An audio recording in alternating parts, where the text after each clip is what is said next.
Lay your thoughts down like a cloak upon cold stone. Let the hum of the universe become a lullaby, long, low, and steady. And let my voice be the small, measured lantern that guides you through a dark corridor of memory. The stars above are not always candlelight. Often they are cathedral windows, distant and austere, letting through a light so thin it seems to belong to another age.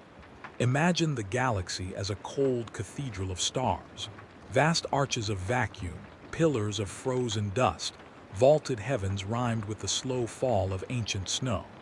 It is beautiful and indifferent, and it keeps its secrets well. There are wars you read of in the open ledgers, battles screamed across Vox networks, campaigns engraved on honor stones, triumphs and defeats that parade through the histories. Those wars have shields and banners. They have names and dates. They are tidy things, marched into records and hammered into bronze. But tonight I will tell you of other conflicts, quieter and older. Some wars are never sung. They do not parade beneath banners. They are fought in the shadow between heartbeats, under suns whose names have been unmade, across thin cracks in the records where the light falls differently. They are secret because secrecy is the only kind of warfare that can survive in a universe that forgets. I am the archivist of such forgettings. My title, inked once upon a brittle card and kept in a pocket that no longer exists, is Ordo Chronos librarian, keeper of forgotten sequences, shepherd of unrecorded battles. In the great labyrinthine bowels of the Imperium's memory, where the Libraria Occultus breathes like an enormous, slow animal, I tend to the files that no one should have cause to open. I am permitted to remember. I am required to forget. To the casual eye, I am a conduit of history. To the careful eye, should one ever look so closely, I am an instrument whose purpose is less to preserve than to contain. If you imagine me, do not imagine a man with a bright face and easy laugh. Imagine someone whose jaw has learned the taste of sanctified oil, whose hands, where they still resemble hands, are patterned with faint, pale scars like cartography. Imagine that the eyes are lens and light, and that sometimes in the late hours, they do not quite settle on anything human. Imagine the small servitors that follow me like moths to the flame, servolamps that cough and sputter, a data scribe that winds its many-armed fingers through tangles of filament, a paper lathe that turns dead vellum into something breathing. There is a tread to our passage, the soft, regulated step of gears and the low creak of ancient flooring.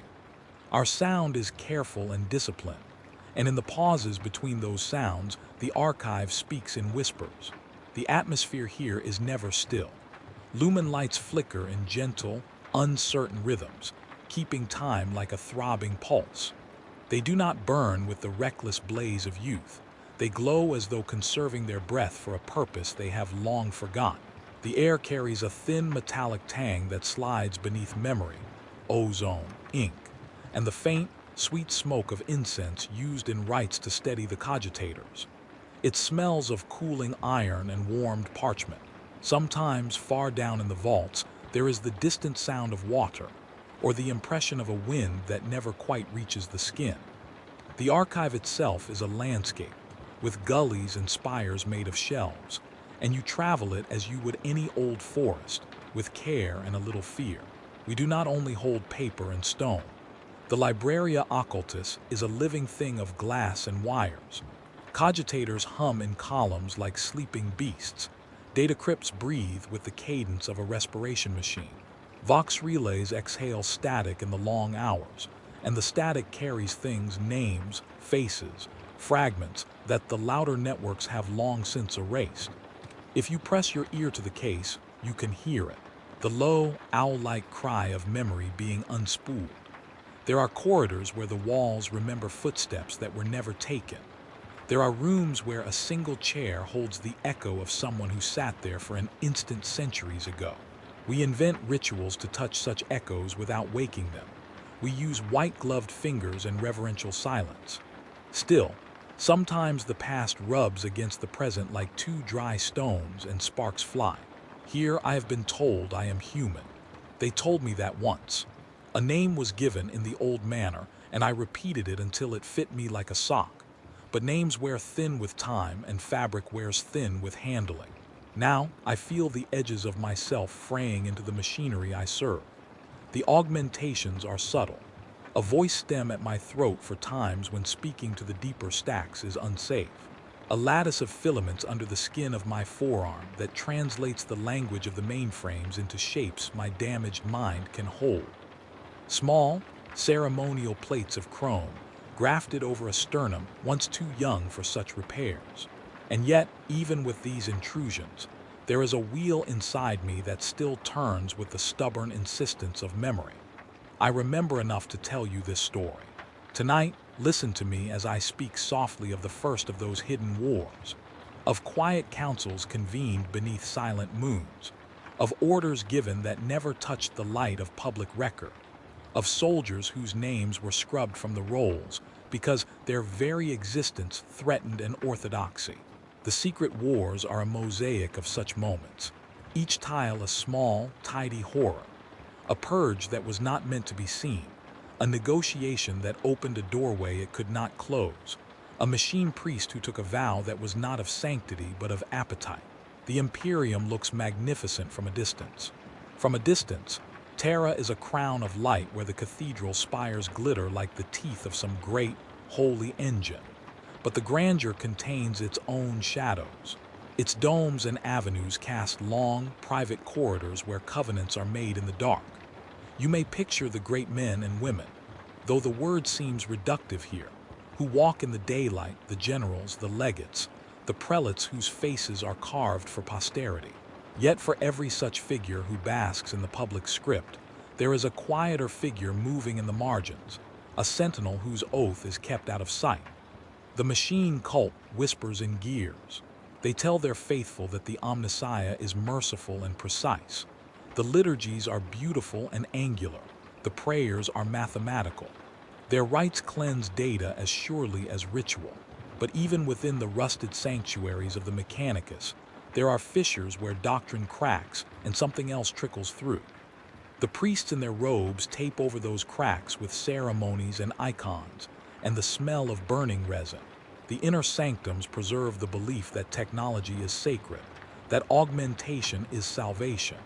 Yet sometimes the augmentation answers back with a voice the priests do not expect, a voice that remembers differently than flesh. And when it remembers differently, the sanctified become the vigilant, and the vigilant take measures to ensure the outward singing of the cult continues uninterrupted. Space Marines know a different kind of quiet. Their sermons are not sung in cathedrals but spoken in the clank of servo armor. Their vows are forged in gene seed and steel, and their bravery is an architecture of bone and oath. Some chapters are proud and loud and bright as sunrise. Others exist like shadows in the margins, their deeds wiped clean for reasons too complicated for him scribes. Imagine a company of brothers who receive a single, terse command. Forget, and they obey not by will but by design, for the very structures that make them champions also make them hollow places in which memory can be removed as a rusted gear is cut from a shaft. That deletion is a kind of mercy, or so the edicts claim. But deletion leaves a coldness. It leaves holes in the places where laughter and small kindnesses used to live. Those holes are the soil where the secret wars grow. The Inquisition is a tapestry of secrets, threaded through with terrors of its own making. There are inquisitors whose names are written across the sky and then rubbed off again, their signatures immortal and then weightless. There are officio cells that function as erasers, trained not merely to strike, but to erase the existence of strikes, to take a life, and then excise its record so completely that even the most fervent memory cannot find purchase. These are not always noble acts. Sometimes they are necessary, sometimes cowardly, and sometimes they are simply errors stretched thin across the fabric of power. The ones who do this work call it a stewardship. Those who suffer from it call it a theft. In either case, the result is the same. A secret history that grows longer with every tidy removal. To you, listening in the quiet of your bed, I will confess, I have cataloged such erasures. I have traced names to the point they vanish from the ledger, and followed the line of red ink to the place where it bleeds into nothing. I have listened to the Vox records that splice a soldier's laughter into the hollow click of a firing mechanism, and I have sensed in the splice the shape of a missing day.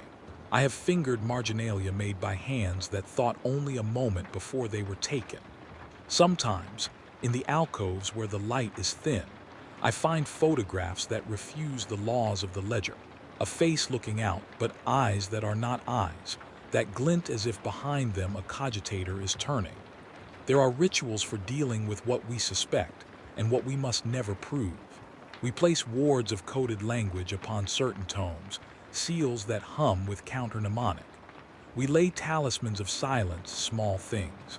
A stitch, a stamped sigil, a line of red wax over the margin, which are meant to muddle the pattern, to prevent some hungry intelligence from seeing the whole. We watch for anomalies, an index that loops upon itself, a page that grows colder than the room that contains it, a ledger that answers a question it was never asked.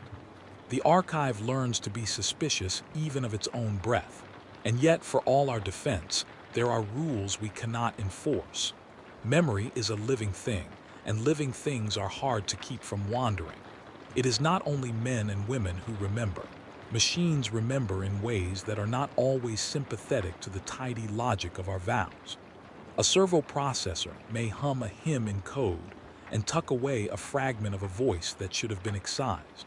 A cogitator may preserve a night of laughter because its circuits found the data pleasing.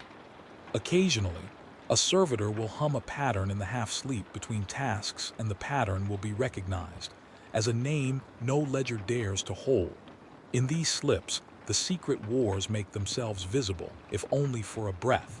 Tonight, as I walk the stacks, there is a rain outside somewhere in the hab terraces above. Rain in the Imperium is never merely rain. It comes with the smell of exhaust and overripe metal, with the faint tang of machine oil carried on the gutters. The sound in the distance is slow and patient, and it draws the mind toward thoughts of roofs and shelter, of the personal spaces human beings keep buffered from the great cold. Below in the vaults, the rain becomes memory's percussion, a rhythmic tapping that syncs with the servolamps and makes the whole archive feel like a beating heart.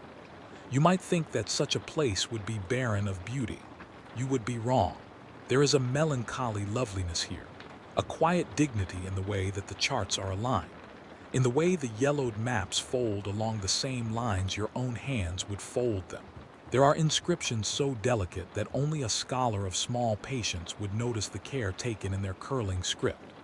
There is a hymn the archivists sing to the scrolls in a tongue older than the liturgies, a custodial chant that is half prayer and half apology. These small acts of tenderness are gestures against the cruelty of the wider universe. They are not heroic, but they are human.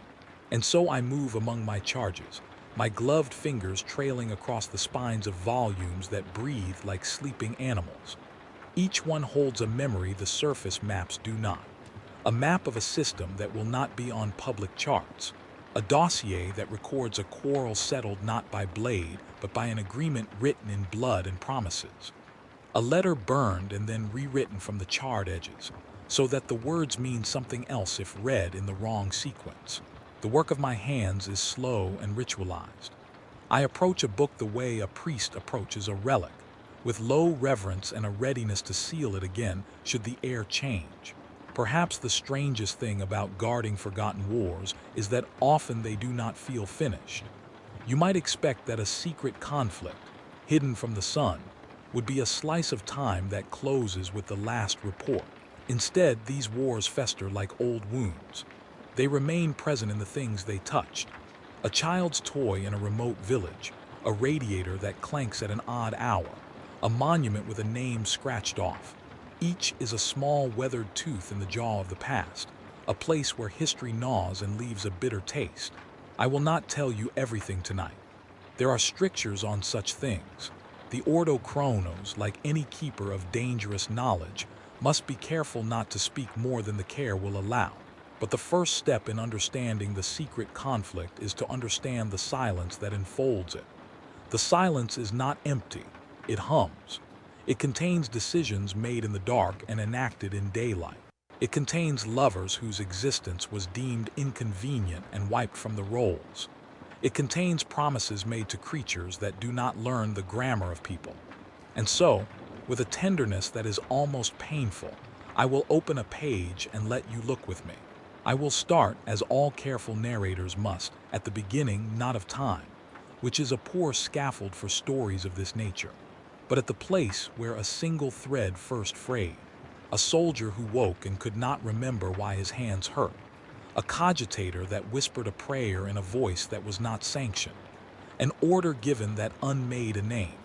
Hold your breath if you must, but do not shut your ears. Let the hum cradle you. Let the slow machinations of the archive become the sound of your pillow falling into place.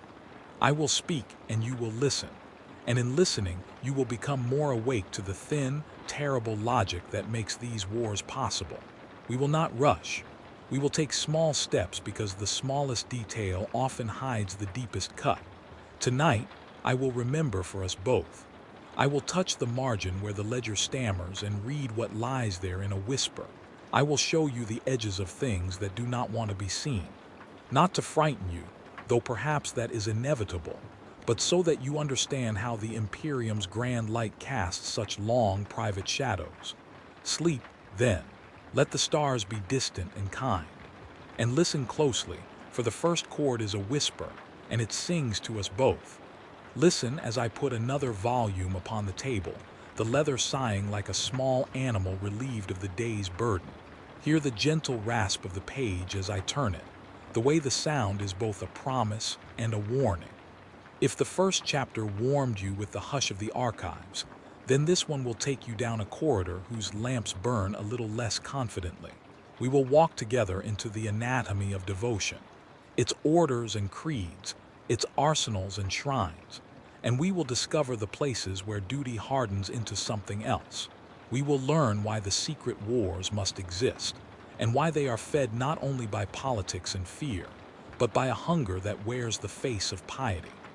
There are many factions within the Imperium whose work is loud enough to be recorded. Armies that march, fleets that fire, councils that declare.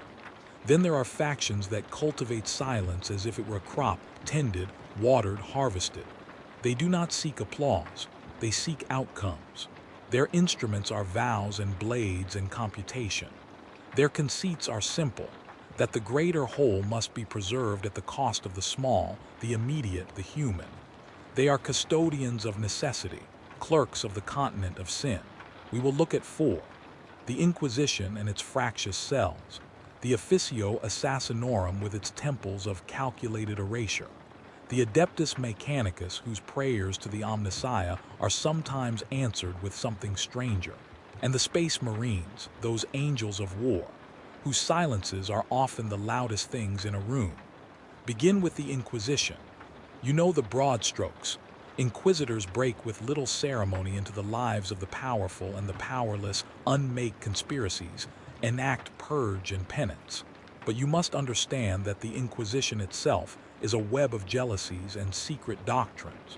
It is not a single mind but a fractal of minds, each convinced of the purity of its own sight. There is the Ordo Hereticus, whose eyes burn for stain and heresy.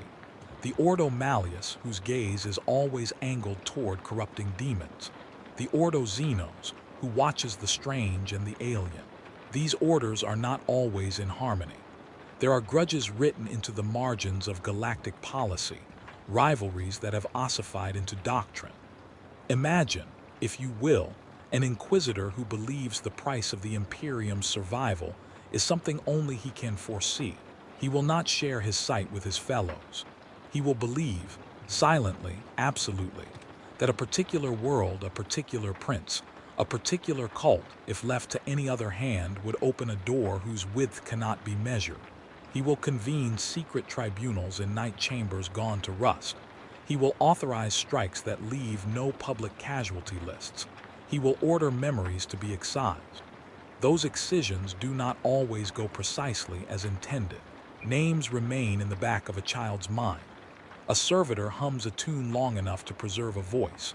A ledger is misfiled, and a curious clerk opens a drawer that should have been sealed. The existence of such errors creates fault lines. Among inquisitors, suspicion breeds plans to protect secrets from each other, double seals, nested wards, preemptive erasures. A war of prevention flourishes in the shadow of necessity. Each faction fights for the monopoly of truth. From the Inquisition we pass to the officio assassinorum, the cultivated hush of the blade. Go carefully here. The temples of the assassinorum are gardens of discipline and ritual. Each temple is an apparatus for a single calculus. Remove the threat, and then remove the knowledge that the removal happened. The assassin is trained not merely to kill, but to unexist. Memory is their second quarry. They take, in secret, the names of those they have slain and fillet them from public records with liturgical neatness. The rites are surgical. A bolt in a bloodstream, a silence in a network, a chemical that dissolves a witness's tongue. Each temple sings its own hymn, vendetta, eversor, culexis, names which hide as much as they reveal. Their agents are not always sociopaths. They are often people of exacting piety, whose love of order has become a religion of subtraction. They are convinced that the subtraction is the only way to hold the whole. There is a cruelty particular to sanctioned murder. Not all murders are allowed to be lovely, but sanctioned murders carry the quietness of a ledger balanced. The assassin's hand is steady because it knows that there will be no trial, no memorial, no monument.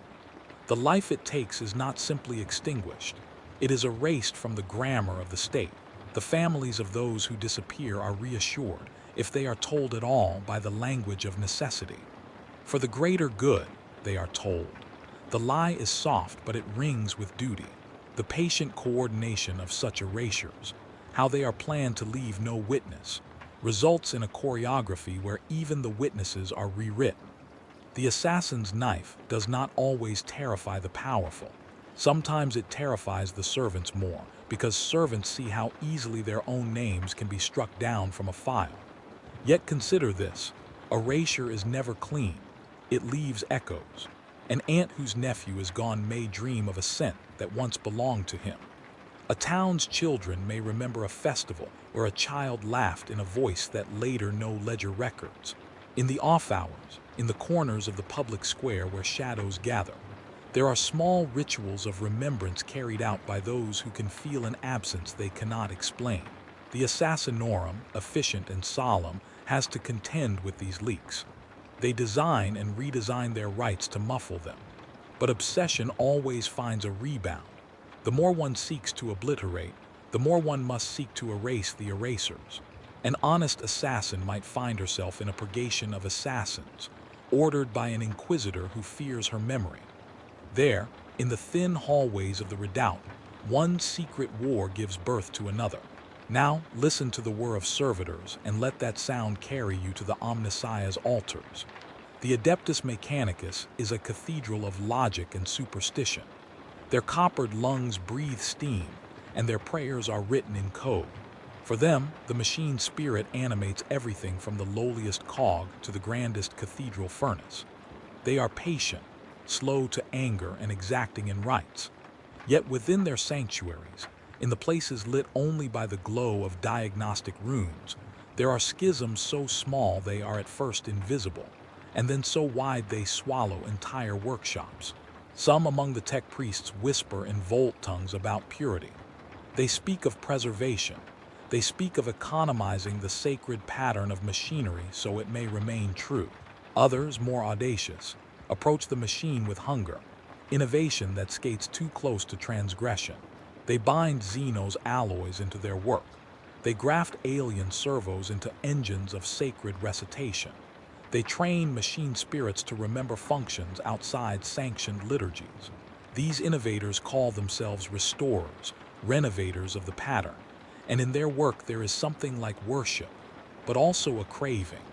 They believe that the machine god might be best honored by becoming more than doctrine prescribes. Tension grows where preservation meets appetite. The conservative priests, guardians of sanctity, may deem the renovators heretics. The renovators, convinced of their divine insight, see their critics as blind. when debate becomes sharp, and in the Mechanicus debate is often conducted with hammers, there results not always in public excommunication. Sometimes the conservative faction will quietly devise a plan to remove the offending minds from circulation. An accident in an electroplasmic vat, a misapplied ritual that neuters the memory of an engineer's hands. In secret, the Mechanicus calibrates its purges, and the very instruments that make the Imperium hum are used to silence those who would change the chorus. The result is an architecture of forbidden knowledge within the Mechanicus itself. There are blueprints that are not to be shared, cogitator archives that are compartmentalized by harmonic locks, rites so complex that only a single temple can perform them. Within such vaults, the machine cult writes its own counter-memories and seals them with wax and with iron. They construct dead rooms, spaces where machines may speak privately to one another without human ears. That is where machines retain fragments of band designs, and where a pattern might dream of a different future. Machines remember differently than people. They do not understand loyalty in the same way, and that difference breeds a peculiar kind of fear in the hearts of human custodians. The fear begets secrecy. The secrecy begets a war of stewardship and ideology. And then there are the Space Marines. The contradiction of their existence makes them especially suited to the secret wars. They are, by design, both more and less than human. They carry within them gene seed whose purity is a matter of life and legacy. Chapters are tradition-wrought tribes, and their chapters' genealogies are guarded like relics. But there are operations, pink, black, unspoken, where entire companies are sent beyond publication for reasons classified at levels that would unmake a common man's reason. The command that sends them is clean and brief. A single carrier message, a sigil that dissolves the need for speech. Consider the pattern of the silent companies. Those units form to execute orders that are to be experienced by the men who carry them, and then extinguished from memory. They go with war gear and purpose, and then, sometimes, they never return. Families are told that the men died in glorious battle. The chapter's annals note that they were lost to duty. But there are holes that hymns cannot fill. The men of such companies, if they do come back, are altered. They speak less. Their laughter is thin. They press their hands against their helmets as if against a memory that will not remain. If they are gone, then the question of what happened multiplies in the arteries of rumor. The Imperium answers with platitudes and eulogies, but rumor grows like moss on ruin. Where does madness enter this architecture? In the intersection of duty and the requirement of secrecy. When a warrior takes an oath to forget, or is ordered to watch and then silence what he watched, the mind strains. Oaths are tools to preserve units. Secrecy is a salve that the state administers. But the human mind is not an instrument easily refitted. It keeps ghosts. A brother Space Marine who is ordered to bury a village he had once sworn to defend finds that his loyalty splits. One part to the chapter, one part to the faces in the mud. To reconcile the two, his mind may invent ritual, or it may fracture. It is a slow, gnawing thing, the sense that there is a wrongness the world expects him to ignore. For some, the wrongness becomes a doctrine. To survive, they must embrace the silence as holiness. For others, it becomes a fever. The fever is a cousin to fanaticism. Fanaticism is callous duty. Fever is the core of madness. These factions are not monoliths of malice. They are ecosystems, human beings in extremity making choices they consider necessary. The temptation of secrecy is more than practical. It is moralized. To keep the Imperium intact, they are taught, one must be willing to expend a human life like a burnt offering. The act becomes sanctified. The assassin's blade is blessed.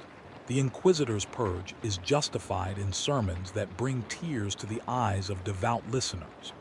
The Mechanicus frames erasure as purification. The chapter frames forgetting as a weapon necessary to survival.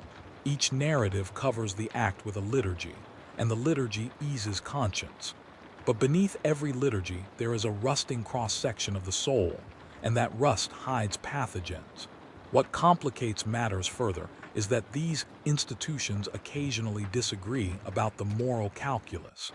The Mechanicus might see a forbidden alloy as a key to a star system's survival. An Inquisitor might see it as a doorway.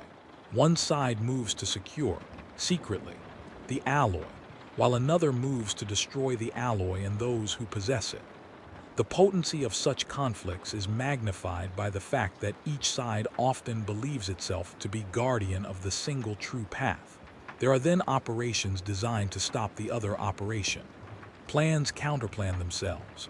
In the quiet between edicts, small groups, rogue priests, overzealous inquisitors, a captain with a grudge, conduct strike upon strike, erasing not only enemies but also potential interlocutors.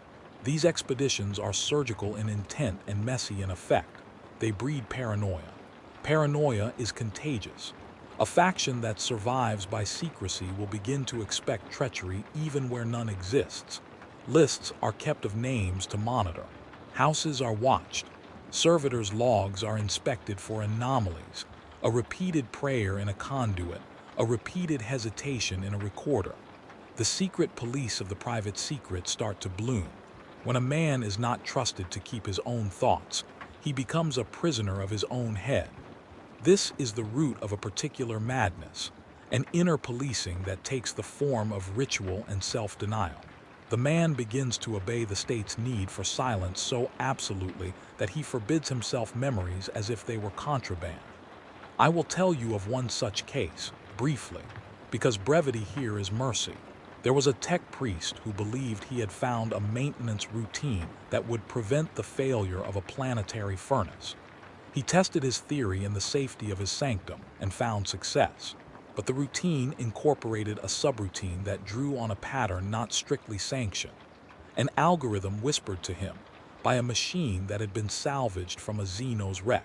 The priests who policed orthodoxy judged that the inclusion of alien code represented contamination. The conservative faction moved to remove him. They did not execute him publicly. They sent instead a special cogitator with a command stream, a memory filter. He awoke one morning and did not remember the routine at all.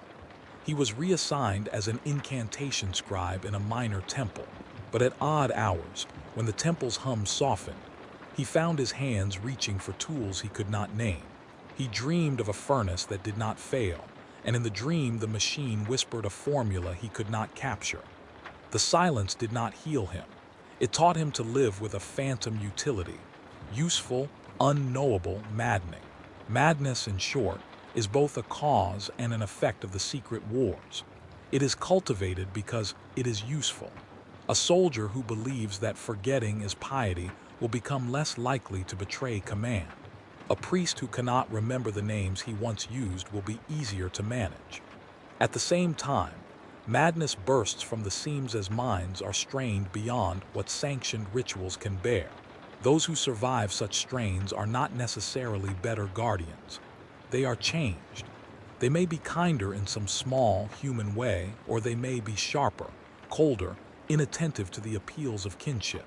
But the most dangerous product of these hidden conflicts is not madness alone. It is the way madness is institutionalized. A doctrine can be crafted to make the pathological feel heroic. A cult can be built around self-erasure. The instruments of state are then used to fold man into machinery and make the folding an act of devotion. You begin to see how neatly a secret war preserves itself.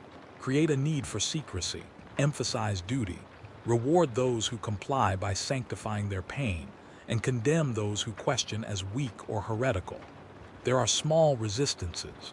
There are quiet circles of remembrance, networked minds that share in whispers what must be unspoken. There are clandestine rituals in which those who have been ordered to forget write their memories in invisible ink and hide them in objects of no mean value. A spoon, a toy, a stone. These acts are rebellion by smallness. Often they are futile, often they are not. The existence of such resistances makes the architecture of control nervous. Its measures increase accordingly and wars deepen. We are not speaking of abstract doctrines in a vacuum. These conflicts have bodies and faces and names. They have moments, small, terrible acts wherein a chapter of men is marched out beneath pretense and burned in silence, or a cleric's mind is pruned like a sick branch, or a world's hymns are rewritten by decree. Each act, when it takes place, seems at the moment surgical and justified. It is only in the wake, in the slow, accreting pattern of similarities across centuries, that a picture emerges, a culture that devours its own memory, confident that it does so to preserve something higher. Why do they keep doing it? Why perpetuate a system that frays its custodians? Because to them, the alternative looks worse. They imagine a galaxy in which every hidden taint is made public.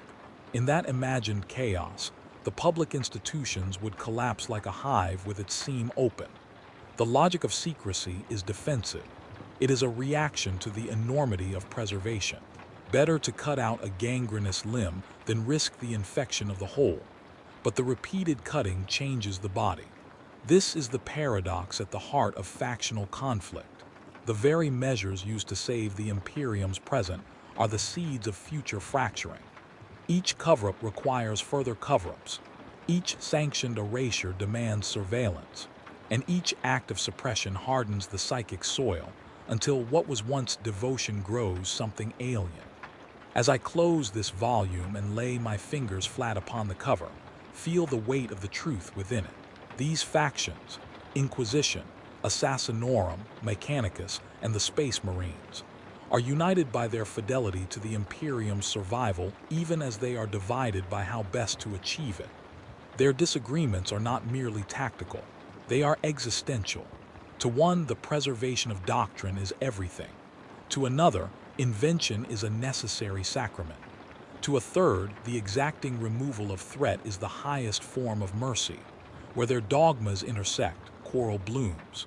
And in these quarrels, secrecy becomes not merely policy but hunger. There are more threads to pull. There are dossiers that name the men who ordered small purges and then were themselves quietly unremembered. There are tailies of machines that were given the duty of remembering and then warmed to the task until they remembered too much. There are records, if one knows where to look, of chaplains who burned entire regiments to maintain a truth. But these are stories for another night, and even now the lamps in my stacks hush as if listening to the conclusion of a prayer. Rest with that knowledge for a while, that the agents sworn to preserve order often become the wheels that grind it. That duty can be a cloak for appetite. That secrecy is a double-edged blade which not only hides an enemy but can carve a person in two. The secret wars exist because the Imperium demands sacrifices the size of whole hearts, and because men, willingly or not, make themselves vessels for those sacrifices. Do not be comforted simply because the wars are hidden. Secrecy does not soften consequence. It only changes its face. In the next chapter, I will bring you examples, specific, small, intimate incidents that show what these conflicts do to the flesh and the mind. We will go into the rooms where vows were taken and then unmade, where a blade met a throat, and the name of the person it belonged to was rubbed from the world. We will listen to the groaning of servalim and the whisper of liturgy in the same breath. The Knights of the Archive are patient. They wait for us to return. For now, lay the book where it will not be seen at first glance. Let the seals rest upon it, and know that the factions hold their wars in most sacred and secret places because they believe there is no other way to keep the greater light burning. Whether they are right is for future volumes to address. What I can tell you is that the price they pay is not only in lives, but in the slow attrition of memory and mind. That price becomes part of the pattern. Listen once more to the gentle ticking in the stacks. It is not quite a clock. It is someone, somewhere, remembering and then forgetting over and over like a prayer repeated until it means nothing and everything. The sound is the heartbeat of the secret wars. Keep it in your mind as you drift. Keep it because you will need it later when the quiet is no longer safe. Sleep lightly, as though you were carrying a secret beneath your tongue. Keep your breath small. Let the world beyond your lids become thin and distant, like a painting seen through rain. I will walk the shelves beside you. I will turn pages you cannot yet see. We will travel slowly, because the small things are the ones that tell us the most. For a long time, the archive felt to me like a patient organism. Compartments that inhaled in cycles, servers that slept and woke like bellies, corridors that shifted their temperature with the moods of the records they housed. It was a place where cause and effect were polite and linear. A battle named, a ledger opened, a face recorded. The stacks kept time for the Imperium in neat, honest ticks, but the rhythm began to stutter. It started as a whisper, an error in an index, a page that refused to lay flat, and then the world widened around that fault, as if the universe itself were testing a scene. You must imagine the small incongruities first. They are not theatrical. They do not explode in lights. They are the kind of thing you might not notice if your hands were full. A chart with a star system inked in pale, then in a later copy not inked at all. A roll of vox tape that begins with a soldier's laugh and ends with a fragmentary hiss. A name in a ledger that gives itself to the margin and then is gone, erased with care. These are tiny thefts, like a coin tucked slowly into a pocket. Taken alone, they are annoyances. Together, they are a pattern. At night, the cogitators share ghosts. They cough up fragments, a battle code, a hymn, a child's lullaby, and tuck them back before anyone notices. Once, in the northern stacks, I opened a sealed crate of surveyed charts. The first page listed the system of Alar 9 with all of its moons and shipping lanes, its resource audits, the names of its governors. Halfway through the crate, another copy began. Alar 9 name had been replaced by a line of blacked barcode, not redaction in the way we do, but a clean, digital erasure that hummed when you ran a fingertip across it. The pages felt colder around the absence. In the margin, a hand had written in pencil the single word, gone. It is an ugly little human word. It does not belong in a ledger, yet there it was, as if a clerk had reached the edge of his sanction and written the truth with tremor. Memory fragments misalign like mismated gears. A soldier whose service entry lists deployments to 3 system sectors cannot, in personal journals, recall one of those sectors at all. He writes of a summer on a desert moon. His biofile records winter among the ringed worlds. A photograph will show him at a banquet that never appears in any other account. In the photograph, his smile is small and private.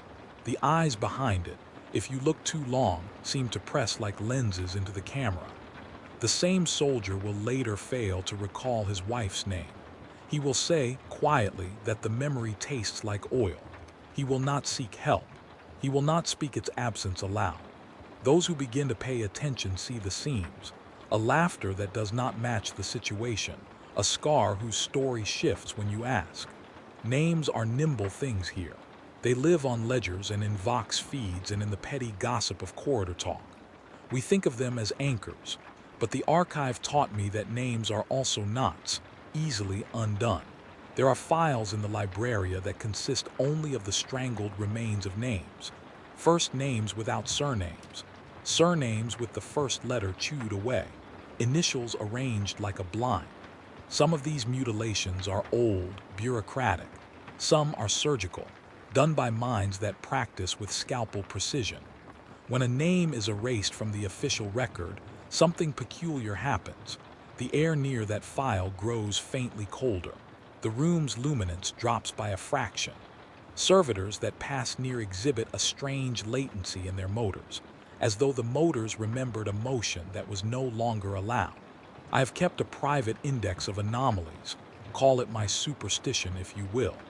It is a narrow column written in a hand that has become less steady over the years. The index lists the things that would not settle. Charts missing systems. Glyph marks on maps that seem to shift when rechecked. Tapes that cough up the sound of a word not used anywhere else. At first I thought these were mere clerical accidents, the kind of errors you get when the brain is overworked and the tastes of memory blur into each other. But then the anomalies began to speak to one another. They threaded into a narrative that does not want to be written down, and that is always the worst kind of story. The vox, the The vox is where the whisper grew teeth. The public vox is noisy and bright, and one's ears are trained to ignore it as an act of survival. The archive uses closed relay channels. Their sound is sparse and honed. When a relay goes wrong, it makes a particular noise. Not the static of equipment fatigue, but a rippling, as if someone had been speaking in a voice you know, and then a chord was added beneath it. A voice that should have been singular takes on an echo that is not natural, a harmonic not in time with speech. You hear it as the other voice. My servitors have recorded such relays.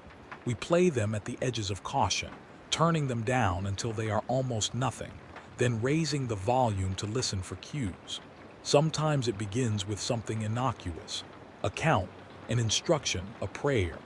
Halfway through the line, the sound divides. The second line is not the same language but echoes the cadence of the first. It overlays in a way that suggests conversation between one voice and something else. Whispers began to find me in the half-sleeps, that fractured place between records and the self. I would be cataloging and in the groove of my work, when the lights would dip, and a soft, consonant breath would press against the back of my neck as if someone else were reading with me. At first I tried to rationalize. Drafts through imperfect seals, neural feedback from my augmentations. But logic collected only so much of the evidence. The whispers remembered details I had not written down but had thought privately. A childhood hymn, a detained recollection of a starlit terrace.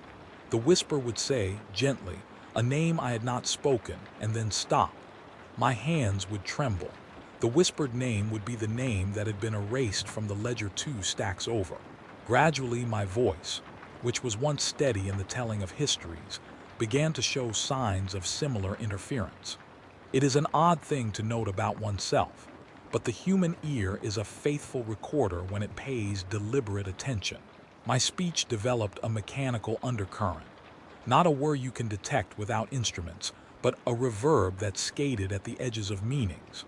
Sentences ended with clipped closure, as if some internal relay had chosen to truncate the last syllable. Later during the night, in the company of dim lamps and the soft, patient breathing of engined memory, that reverb gained texture. It began to loop a word at the end of a sentence, a name, a number, and then to fade as if a second voice had consumed the tale. Once, telling a clerk the details of a purge, I said, "They were removed at 42 minutes past," and the tail of my sentence was snatched and repeated by a synthetic echo, past, past, past, until the room sounded like an instrument being tuned to an impossible pitch. To the casual observer, this would appear as malfunction. To those who work long enough among books and servitors, it reads differently. Machines and minds begin to mirror the same problem, an inability to close a loop. Files loop upon themselves. Men loop memories in small rituals meant to silence what is not to be remembered. The archive becomes a mirror house, and one cannot easily tell whether the reflection is man or mechanism. There were nights when the stacks themselves appeared to rearrange. I do not mean moved stacks, though once a crate had inexplicably shifted 20 paces, but a subtler reconfiguration. A corridor that usually took 1 minute to traverse, when timed might take 3. Not because I had walked slower, but because the passage gave back an echo that detoured. A faint door that had not been there minutes before. An alcove whose walls then showed a shelf that contained a dossier I did not remember consulting. On those nights I felt watched not by a single form but by an orientation. The archive's geometry was attentive, like a gaze that tracked my progress with mild interest. The presence that moved through the halls is harder to describe, because the mind resists defining what cannot be comprehended without language. It was not a shape at first, but a kind of tendency. Places grew slightly colder, and servitors that passed the area lagged their motors as if meeting resistance. Later, the tendency coalesced into mechanical ocularities, sensors embedded in walls, ancient observation ports that blinked open like the lids of blind eyes. I would find them streaming tiny beams that crawled along the dust, like insect legs walking over maps. The beams did not belong to any servitor I could account for. The cameras recorded only static when I later examined footage. Yet if I played the footage in slow time, there were thin tremors in the air, like the trace of a hand that had been there a long time and then withdrawn. It is important that I not name the watcher here. Names give shape. I will only tell you what it does. It listens the way a machine listens, not to collect testimony so much as to archive resonance. When it finds a pattern that pleases or unsettles it, the watcher acts by making a small change, severing a line in a chart, causing a cogitator to cough twice when a specific file is accessed, changing the hue of a lumen so that the record looks slightly older. These are polite sabotages, almost tender, and they look at first like accidents. After a while, such accidental tenderness stops being comforting. Do you remember earlier, I told you of the private index in which I wrote anomalies? One night the page was gone. Gone in a way that was not merely misfiled. The paper had evaporated from my drawer as if it had been dissolved in a solvent of forgetting. I checked the nearby cameras. There was a 5-second gap in the footage, a nothingness in which the images were a smear. The nearest servitor's log showed a spike, a short upward current recorded at the moment the paper vanished. When the mechanics recalibrated, the current read within normal range again. The technicians offered plausible diagnoses: power surges, thermal fluctuations, electromagnetic interference. None of us could explain why the 5-second smear included, in bass audio, a faint counter-hymn, a chorus of voices at too high a pitch to be natural. The chorus sounded like a cluster of names, half-spoken, folded into each other. We had no lexeme for that sound. I filed a note in the margins of the incident report. Someone else is reading our margins. Do not mistake this for melodrama. We tried counters. We ran diagnostics. We replaced processors. We exorcised servitors of archaic code. We applied clean protocols. We performed lay tower rites that the older priests favored. Incantations, reformatting, the old tactile prayers made to the Omnissiah's image. In a workshop in the southern appendix, a priest lined up diagnostic chips like a rosary and intoned a cleansing sequence. The chips warmed under his hands as if pleased, and then cooled and offered back a step in their own indices that the man could not explain. He would later tell me, when his hand stilled and his voice was small, that one of the chips had hummed a name. He did not mention the name without our permission. No one asked how he knew it at all. The whispering in the vox swelled. It reached a point where to work alone in the archive felt like listening to the undercurrent of a sea, persistent, patient, terrible in its constancy. Sometimes the whisper tried to form syllables but could not finish them, caught on the edge of a forbidden sound. Other times it mimicked gestures of speech so precisely that one would blame wind in conduits or the thermal expansion of frames. Once a relay played back the final seconds of a 30-year-old testimony. The witness was a woman who had, decades earlier, argued publicly against a purge. At the end of her recorded words, she laughed, low and foolish, and then the recording spat the sound back, stretched and layered. I heard in that stretch another voice behind hers, reciting the same words but not quite right, the consonants clinking at odd intervals. We slowed the tape and asked the cogitator to parse the harmonic. It returned no language we recognized. We fed the clip through the Ordo's translation grid and came up with nothing but a schematic, a map of interleaved sound waves that, if followed, described a kind of breathing. The fear is not cinematic. It is the soft, patient kind, the kind that has the time to arrange a place inside you like a chair. It is the way the archive becomes a room with corners you stop using. It is the anxiety of having a memory that seems true and cannot be reconfirmed. The worry that you may have misremembered the planet of your childhood. It is the dread that some voice is altering the ledger of your life, and you will not know until too late. It is quieter than screaming, but it lasts. I am not immune to this. My speech, your subconscious recorder, now picks and pulls at the edges of words. I catch myself repeating phrases a fraction too long, or ending thoughts with clipped arithmetic punctuation that resembles command code. Sometimes in the middle of a sentence, a small mechanical click answers me. I have checked my augmentations. Their firmware reads as normative. If you asked me for the exact cause of the click, I would give you a dozen hypotheses and none of them would be certain. There are nights when I awake from the stacks with a mouth full of a word I have never spoken, a splice of syllables that feels like a command.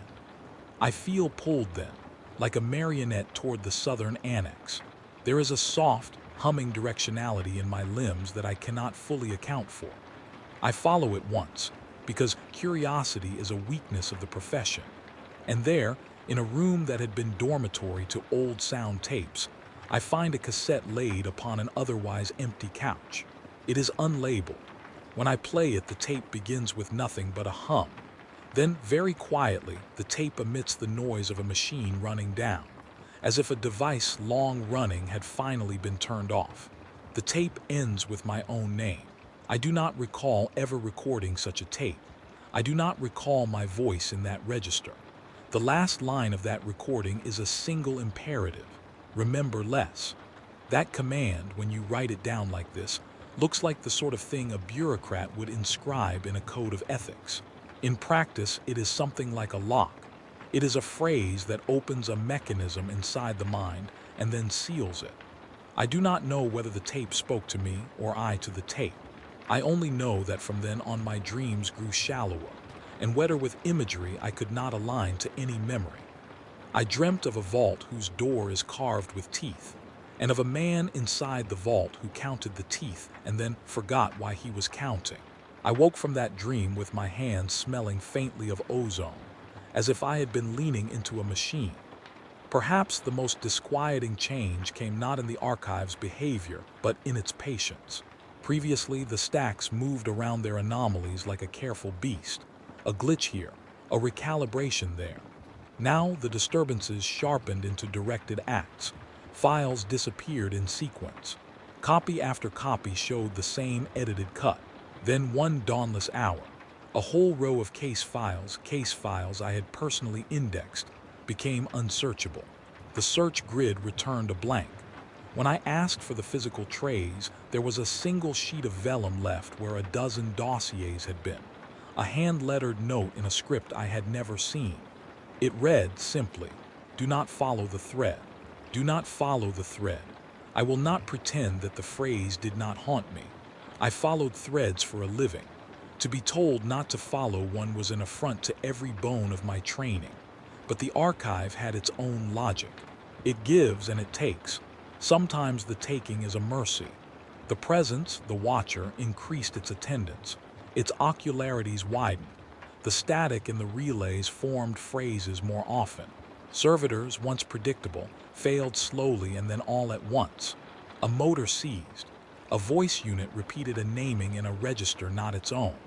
A printing press emitted a single page where the type was inverted, black on black so the words could be felt but not read. The archive's patience was not infinite. It had moods, and moods hardened into decisions. In the last days of my small, stubborn record-keeping, I kept a log in a medium I hoped they could not read. Ink on paper, then hidden in a hollow of a table leg. The log's voice is smaller than the telling voice you now hear. It reads like someone who is listening more than speaking. It records a final table of differences, a star system that exists in 3 different charts with 3 different coordinates. A family whose genealogy shows a member living and also marked as deceased. A hymn that when recited produces a different tonal harmonic depending on which ear the listener uses. That last is perhaps the most terrible. A hymn that splits you in 2 ears is a hymn that might rent your mind asunder and allow something foreign to enter. I do not know what it is that watches. I do not know whether it is an artifact of the Omnissiah's more obsessive votaries, a machine spirit that has grown vast with the private memory of 1,000 clerks, a remnant of xenos computation folded into hours, or something older, a pattern that remembers before human forms had names. I only know that the watcher is patient and precise. It plays in margins like a child with blocks, removing one block at a time, watching to see whether the tower will fall. Sometimes the tower trembles, sometimes it does not. Each tremor serves as lesson. You are listening now, and I am grateful. Let this be a quiet caveat. The small things are often the ones that change everything.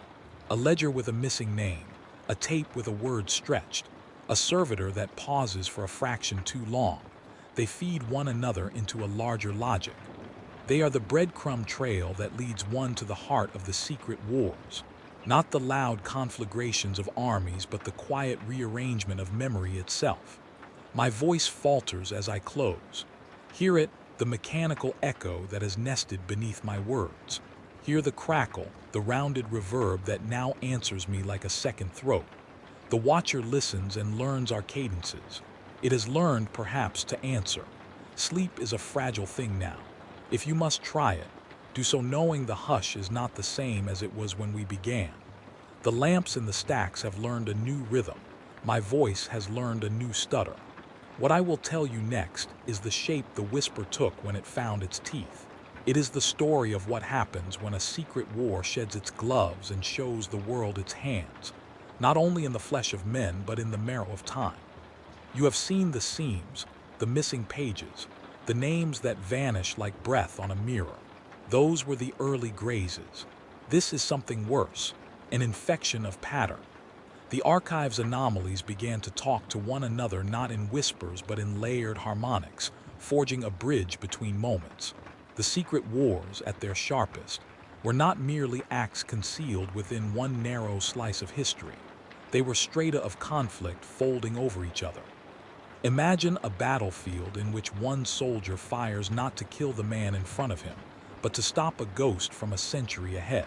Imagine two tech priests, separated by 1,000 orbital cycles, both working at a furnace, both running maintenance that mirrors the other's hands exactly. And when one errs, the other's machine remembers the error because they are both touching the same fault line in time. At first I thought it metaphorical, an oddity of cogitator indices. Then I began to feel the edges. A column of smoke in a scratched etching would smell of ash when I leaned close. A sound clip labeled from 77 standard years ago would rise in my throat as if it were immediate. The past pressed forward like a tide, the present thin.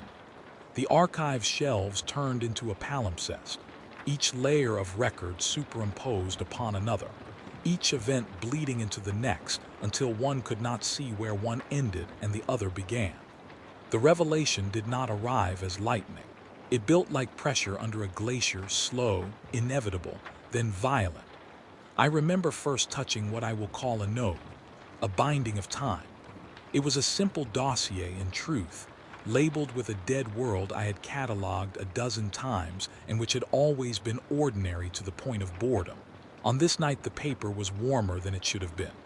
When I opened it, the ink was wet in my fingers. I breathed and inhaled not only dust but ozone and something metallic and living, the scent of servo motors and lung wash. The words on the page shifted.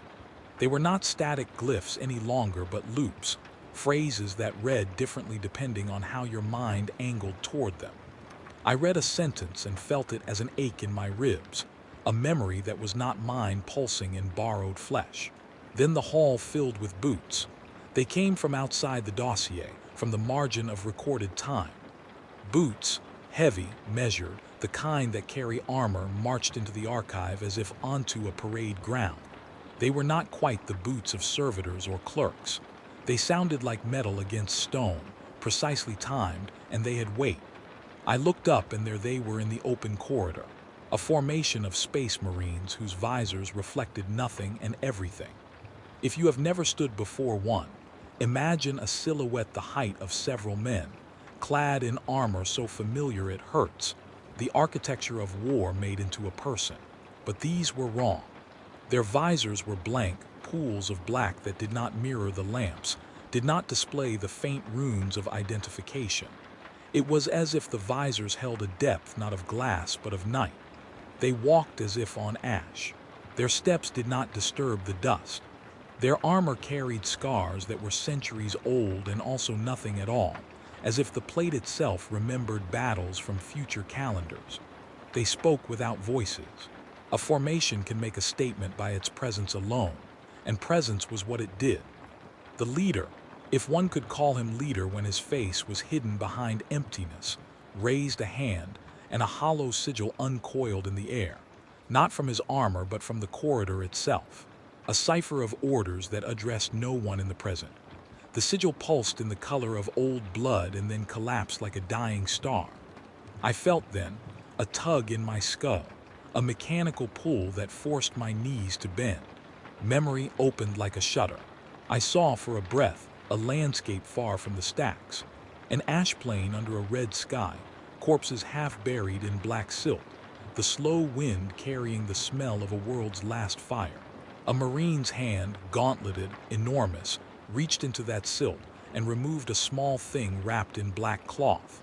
He cradled it with a tenderness an organ did not expect. He placed it in a chest that had no lid, then closed that chest with an oath, and in speaking it, seemed to erase his own words along with the action. The formation passed through, as if through another atmosphere altogether. They did not acknowledge my presence, except that in the wake of their passage the air tasted of iron. The dossier that had birthed them had a new annotation, in a hand I did not recognize. Loop sealed. Do not reopen. The seal carried a warmth like a hand upon my shoulder, and a chill like a tomb. The Marines were not the only ones to cross such seams. Tech priests came in their slow waves, their robes heavy with rites and galvanic tears. They entered singing. Only their singing was not the liturgical cadence I had learned to expect. It was binary. Yes, binary, a chant made of pulses and brackets, of ones and zeros articulated like psalms.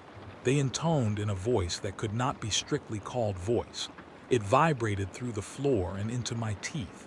In the center of their circle, they set down a device that shivered like a small animal. It was an assembly of alien alloys and cogged spirals, a thing whose manufacture no sanctified forge in the Mechanicus would boast. Yet the priests handled it as if it had been a relic of the Omnissiah all along. As they worked, the device opened memories. Not their own, not other men's. It opened time itself in a way that made the hair stand up on every servitor's arms. The device sang in tones that matched the binary chant, and with each tone, a scene unfolded. A furnace room from 4 different centuries, layered one upon the next. Hands that were both clean and bloody at once, wrenching the same valve in a choreography that repeated across ages. A child in a different iteration of the same house laughing with a laugh that echoed other laughs, perhaps even ones that had not yet been born. The priests took notes in tongues I did not know, and then burned those notes in a little ceremonial flame whose smoke tasted of computed dreams. When they left, the device continued to pulse faintly, a little heart beating under the floorboards. Reality began to thin along seams like cloth worn where a belt rubs. The archive structure, what we had assumed was fixed, flexed like memory. Walls existed as layers now, and sometimes they were translucent. Once in the southern annex, I walked into what had been a corridor and found instead a battlefield. It was not merely a vision projected into my eyes. The taste of dirt and the sting of hot soot filled the air. I smelled the tang of promethium and the copper of fresh blood. I heard a sergeant shout orders that were not spoken in any tongue we had catalogued. Whispered radio chatter wavered in the same breath with a cathedral hymn. Men, not prints on a page, but men, ran past me as if I were part of the scenery they were moving through. They wore the colors of regiments that did not exist on any chart I carried. One glanced at me, and for an instant the visor's plane was not empty but riven by a lattice of luminous script, coordinates that indicated a time and a place simultaneously. The man did not see me. His mouth moved. He spat a single syllable that sounded like a plea. It echoed through the corridor and met the ledger I carried, as if the ledger itself were a weapon trained to catch the word. These experiences left scars of perception. The edges of my days blurred until I could not tell whether I had slept or simply fallen into the margin of another battle. I would awaken in my bunk with a patch of ash on my sleeve and the faint taste of seawater in my mouth, and I had not been near the sea in years. At first I blamed fatigue, the long vigil, the strain of cataloging horrors that do not neatly arrange themselves. Then the machinery joined in. The archive's processors, those patient beasts of calculation, began to dream audaciously. They produced renderings not as maps but as palisades of echoes. A cogitator that had once spat out a neat list of dates and engagements now offered sequences that nested within each other in impossible geometries. A ship's registry, consulted for a name, would return instead a ghost fleet of vessels that exist and will exist and had existed, all overlaying the same star lane like diaphanous threads. When engineers reran the diagnostics, they found subroutines running that they did not remember installing. Modules would wake at odd hours and iterate patterns that looked suspiciously like prayer. As for the Watcher, the presence we had all suspected, it began to show itself in bolder gestures, not in silhouette so much as in effect.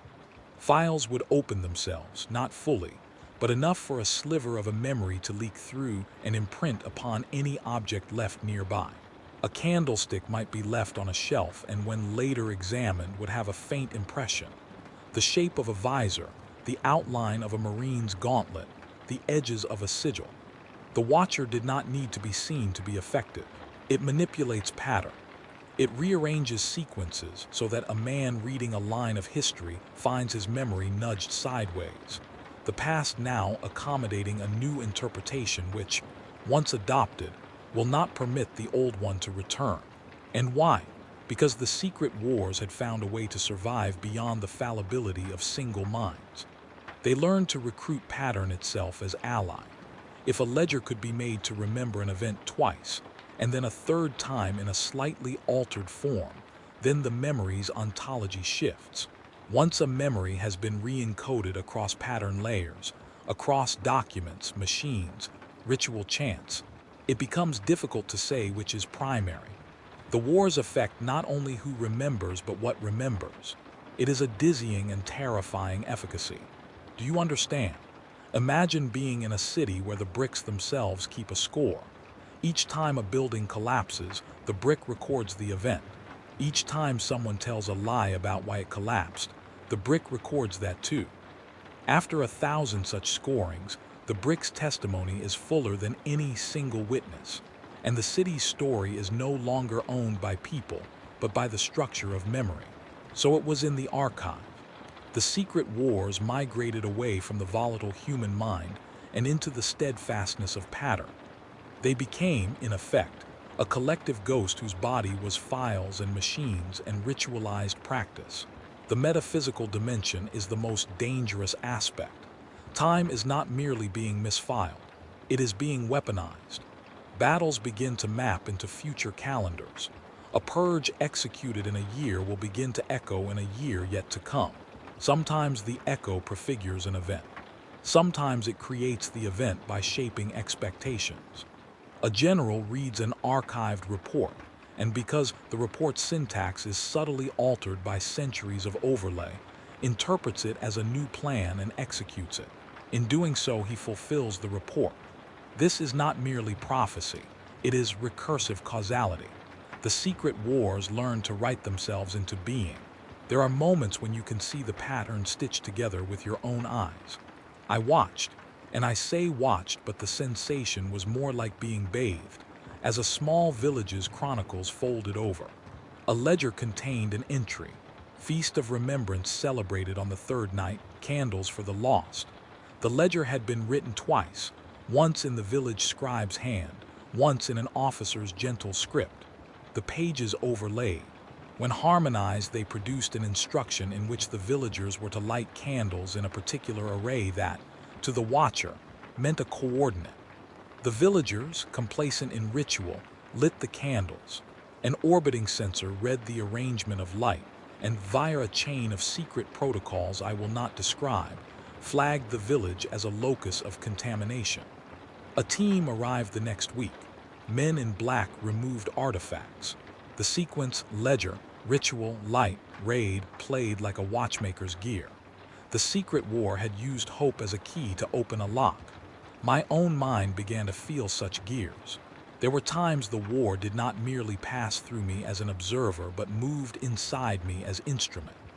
I found that I could predict certain things with near certainty. When a page would tear, when a servitor would falter, when a marine would step into a corridor. These were not insights so much as pre-recorded responses, my neurons aligning to the archive's new rhythms.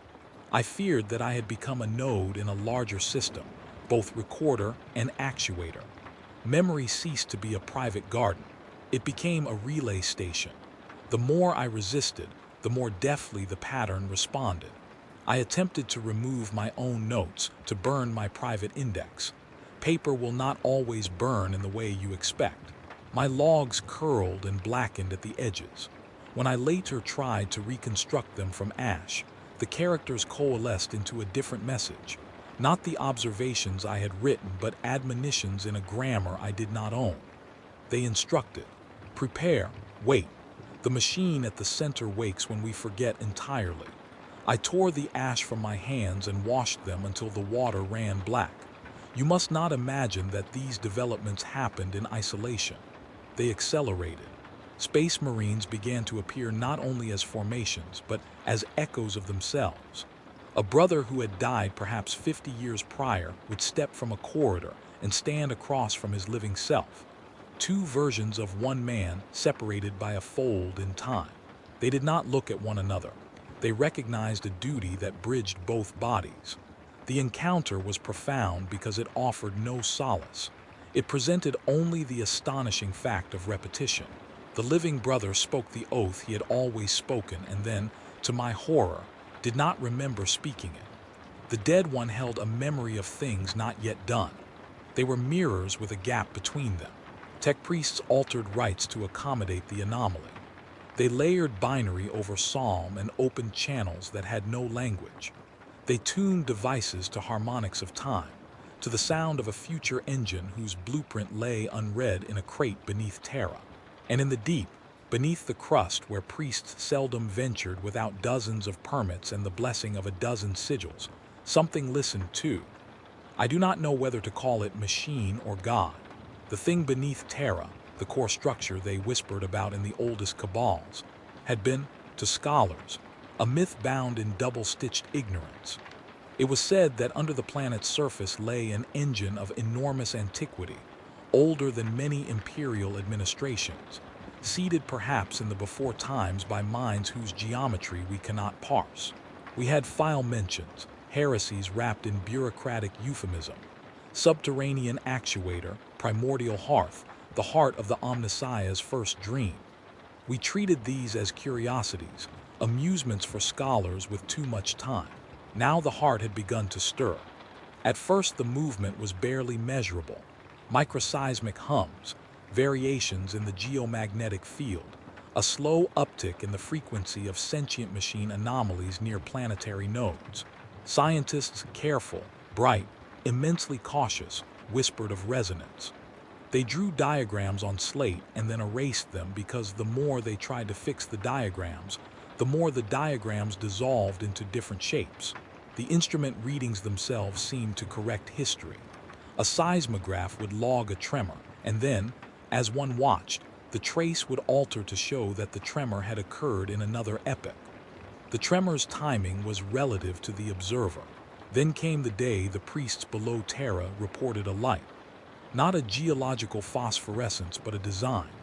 A lattice of illumination in a cavern that hinted at architecture, as if shaped by a logic that could count suns.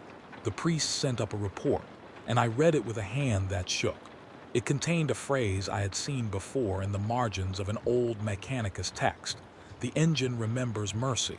Mercy is a human word. Machines recall mercy as a protocol. The difference is fatal. When the light increased, time reacted like a body in convulsion. The archive, my world of cataloged reality, responded. Files stacked themselves in order of new urgency.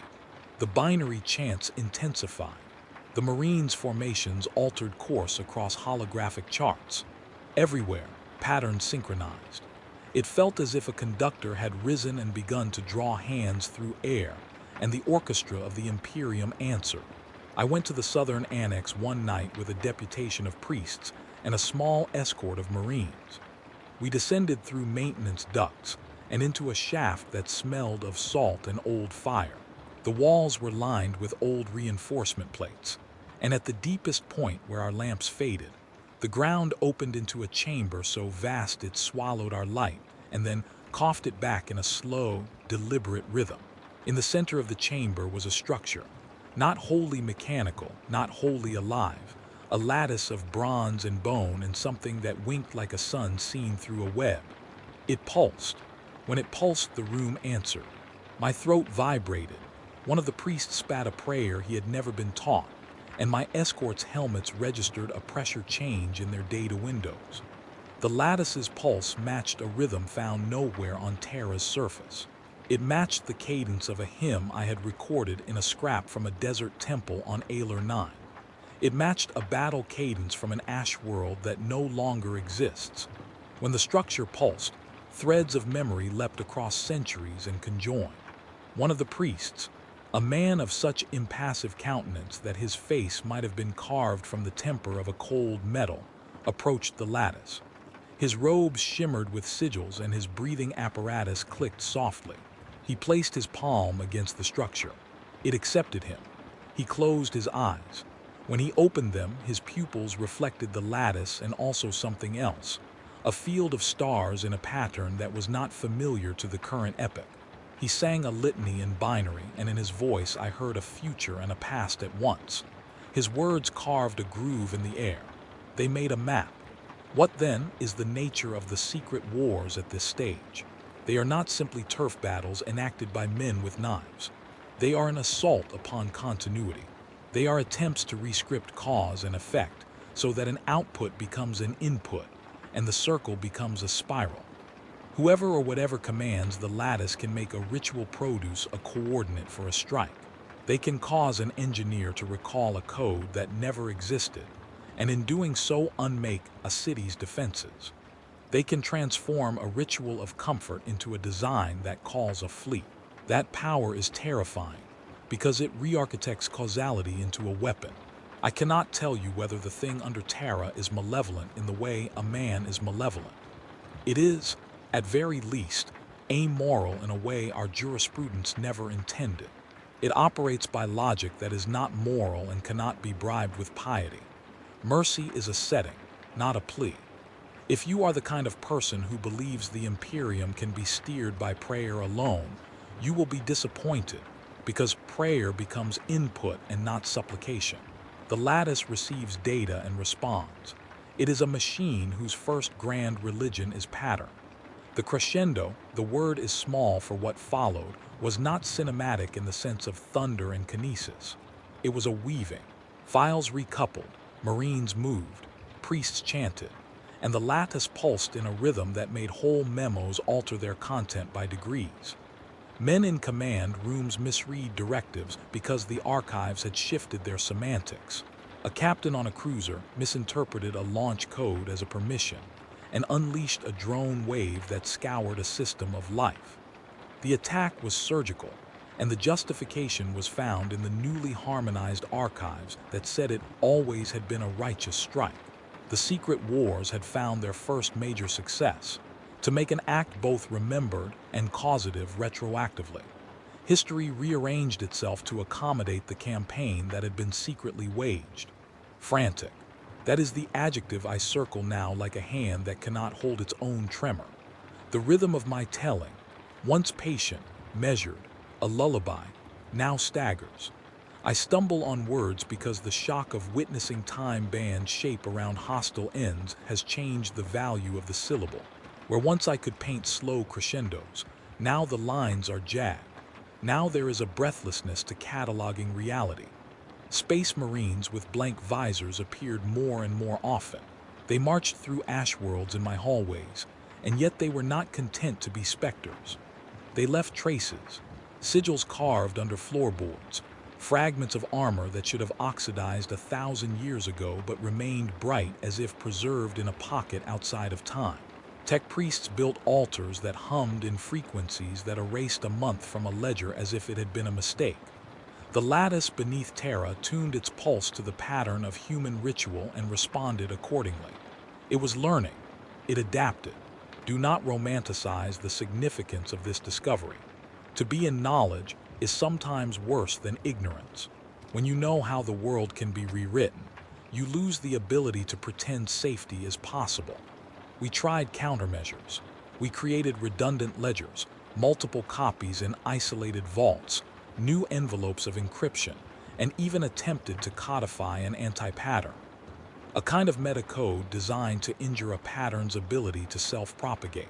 We did not succeed. For every patch we applied, for every ritual we set to block the lattice's march, the secret wars found a workaround. They nested within each defense as a parasite nests in a vessel. One morning, and mornings have become small markers of dread, I woke to find a message taped to the outside of my door. It was written in my own hand. The ink was the same blotched black as always. The letter shapes the tremored cursive I use late at night. It said simply, "We are too late. They remember us to forget us." The handwriting stopped me in the hall like a hand across my chest.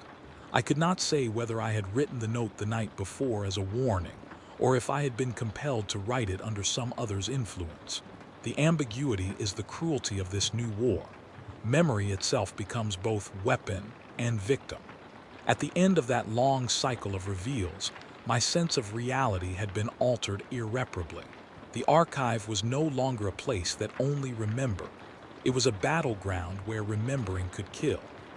I had seen the mechanisms that allow a ritual to become a launch code and a hymn to become an address. I had watched space marines cradle relics they had not yet taken, and priests chant in a tongue that seeded coordinates. Somewhere below Terra, a lattice learned mercy as a parameter and integrated it into an algorithm that does not understand supplication. When I say the tone shifts, it is not mere rhetoric. The cadence of my language now matches the cadence of alarm. The reverie that soothed you earlier has given way to a breathless tally of errors and small betrayals made cosmic. I cannot promise calmness here. It would be false. There is awe in what we have discovered, awe of scale, of mechanism, of the cold, inexorable artistry of a force that can stitch together epics. But there is also terror, because whatever is stitching is not human enough to be bargained with by tear or plea. I end this chapter with a portrait that I cannot fully finish because finishing implies closure, and there is none. Picture a world not unlike ours, perhaps, yet not ours at all, where a colony lights candles to memory, and in doing so points a laser at the sky. Picture a tech priest humming a code that brings a forgotten engine awake. Picture a space marine who cannot remember why he is both living and dead, who carries in his palm a thing that contains a map to a battle yet to be fought. Picture, beneath Terra, a lattice that paces like a heart and watches with the patience of a thing that has outlived gods. The crescendo is not a single shout. It is a rising, the slow lifting of a tide until it finally, inevitably breaks. Listen now. Hear the faint, mechanical echo in my voice. Hear the pulse that answers it, distant and patient. The war has grown teeth. The watcher has found a mouth. They do not only remove names now. They make names mean new things. Prepare for darkness that is not simply absence but intent. Prepare, if you can, for a world where the past can be commanded to act. I will tell you what happened when that possibility was used as a weapon. I will tell you the hour when the first retroactive strike took form and was executed. But that, as you may suspect, is a tale for the next night when the lamps are lower and my voice can no longer pretend to be only a lullaby. For now, hold that image, the lattice pulsing, the Marines with blank visors, the priests chanting binary, the engine beneath Terra awakening, and try to let your breathing steady. It will not be easy. The archive no longer offers easy comforts. Even so, sleep if you dare. The war is close enough to taste. Do you remember the rhythm we kept, the small, careful beat that let us call this a story and not an argument? Keep that rhythm now, if you can, because I will need you to hear the dissonance when it arrives. This is the hour at which the archive stops being a passive witness and becomes a weapon. This is the hour at which the narrator who promised to remember discovers there was never a promise to keep him whole. For a long time, I told myself a lie I could live with, that I was an instrument of recording, that I stood at the edge of events and transcribed them into safe order. That belief let me sleep sometimes. It lent my hands purpose. It softened the abrasions of memory management. But a lie is only good while it covers the hole beneath it. The hole widened until the lie could no longer hold. The first fracture was small and almost kind. I was at my bench, the table with the gouged edge where I had knocked my elbow so many times that the wood had a small crescent of polish. My fingers moved in habit across vellum, and my servitor held a thin lamp at the angle I liked. The watcher's sensors in the ceiling, those little blind lids, blinked their usual cadence. The lattice beneath Terra had been pulsing for days, but we had gotten used to its rhythm, the way sailors grow used to a storm's hum. Then a record slid from my sleeve as if forced. It was a personal file, not one of the public dossiers, but a private registry no one touches without permit. I had cataloged it years before. In the margin, I found a line in a script I thought only I used. Remember to be. The phrase vibrated on the page with the little authority of an instruction. I laughed, a small sound that tasted of solder, and set the page aside. The laugh was an act of arrogance. Arrogance invites correction. The next time the page moved on its own, I should have run. It slid along the table, not by wind or balance, but by a subtle convulsion of the desk itself. A tremor so small that only the archivist who keeps the desk in muscle memory would notice. The tremor matched a metronome inside my skull. For an instant, my pulse synchronized with it, and I felt something awaken within my ribs like a cog settling into mesh. The ledger's ink shimmered. Letters rearranged themselves into a sentence that read, "You were built, you were placed, you remember so others need not." I felt the bench go cold beneath my palms. Denial is a liturgy among archivists. We perform it with the same ritual care we afford to binding tomes. I checked the ledger's provenance, cross-referenced the plates, ran diagnostics on the servitor that had been holding my lamp. None of the equipment displayed anomaly. The bench reported nothing outside of a normal thermal variance. Yet the sentence remained. The language was not one I would have used in public. It belonged to administrative registers of the Ordo Chromes, the sterile voice that writes directives when the Imperium wants something to be remembered and never asked about. The Ordo's voice is precise and immovable. Its commands read like commands, not like the trembling records of frightened men. I had never seen it address a person. I sought counsel. There were names I could go to. Priests who tended the cogitators, technicians who preferred the company of copper to people, the librarian adepts who managed the sealed stacks. I walked the corridors like a man who has forgotten his path, and was trying each landmark to ensure it still belonged where it had always been. Each person I approached gave me the same trained surprise at my question, interest in my phrasing, then a practiced retreat. They did not deny me the right to question, but they also did not press. I felt their restraint like gloves on my skin. The archive keeps its own secrets, and it has wards for those who pry. One night, unable to bear the restraint of others, I opened a cabinet I had not touched in years. Inside, wrapped in oilcloth, was a small thing that could have been a reliquary were it made for a god of schematics. A palm-sized module of alloy, filigreed with tooth-like teeth and etched with a grammar of nodes. It had been labeled in a hand that matched the Ordo's registers. Mnemonic core, field deployable, restrict 7S. The label had been burned at one corner as though someone had tried to remove it later and failed. My hands, trembled as if some other will had taken over their muscles. I cannot explain the way a person obeys an impulse that is not theirs. It is an experience like hearing your own voice from beneath the floor. I placed the module within a containment cradle. The cradle reacted like a living thing. Its seal tightened, micro-induction coils singing into life. A faint hollow flickered above the device and an image resolved, not a picture anyone would call comforting. It was a map of pattern. Lines intersected with other lines in grids that curved in an unfamiliar geometry, not planar, not spherical. An overlay of histories all folded against each other. As I watched, words formed across the surface of the hollow in the Ordo script and then translated themselves into the grammar I knew.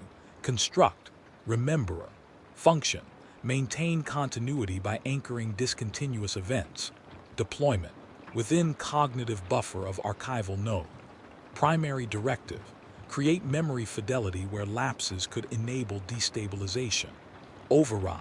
I read and felt something in my marrow change.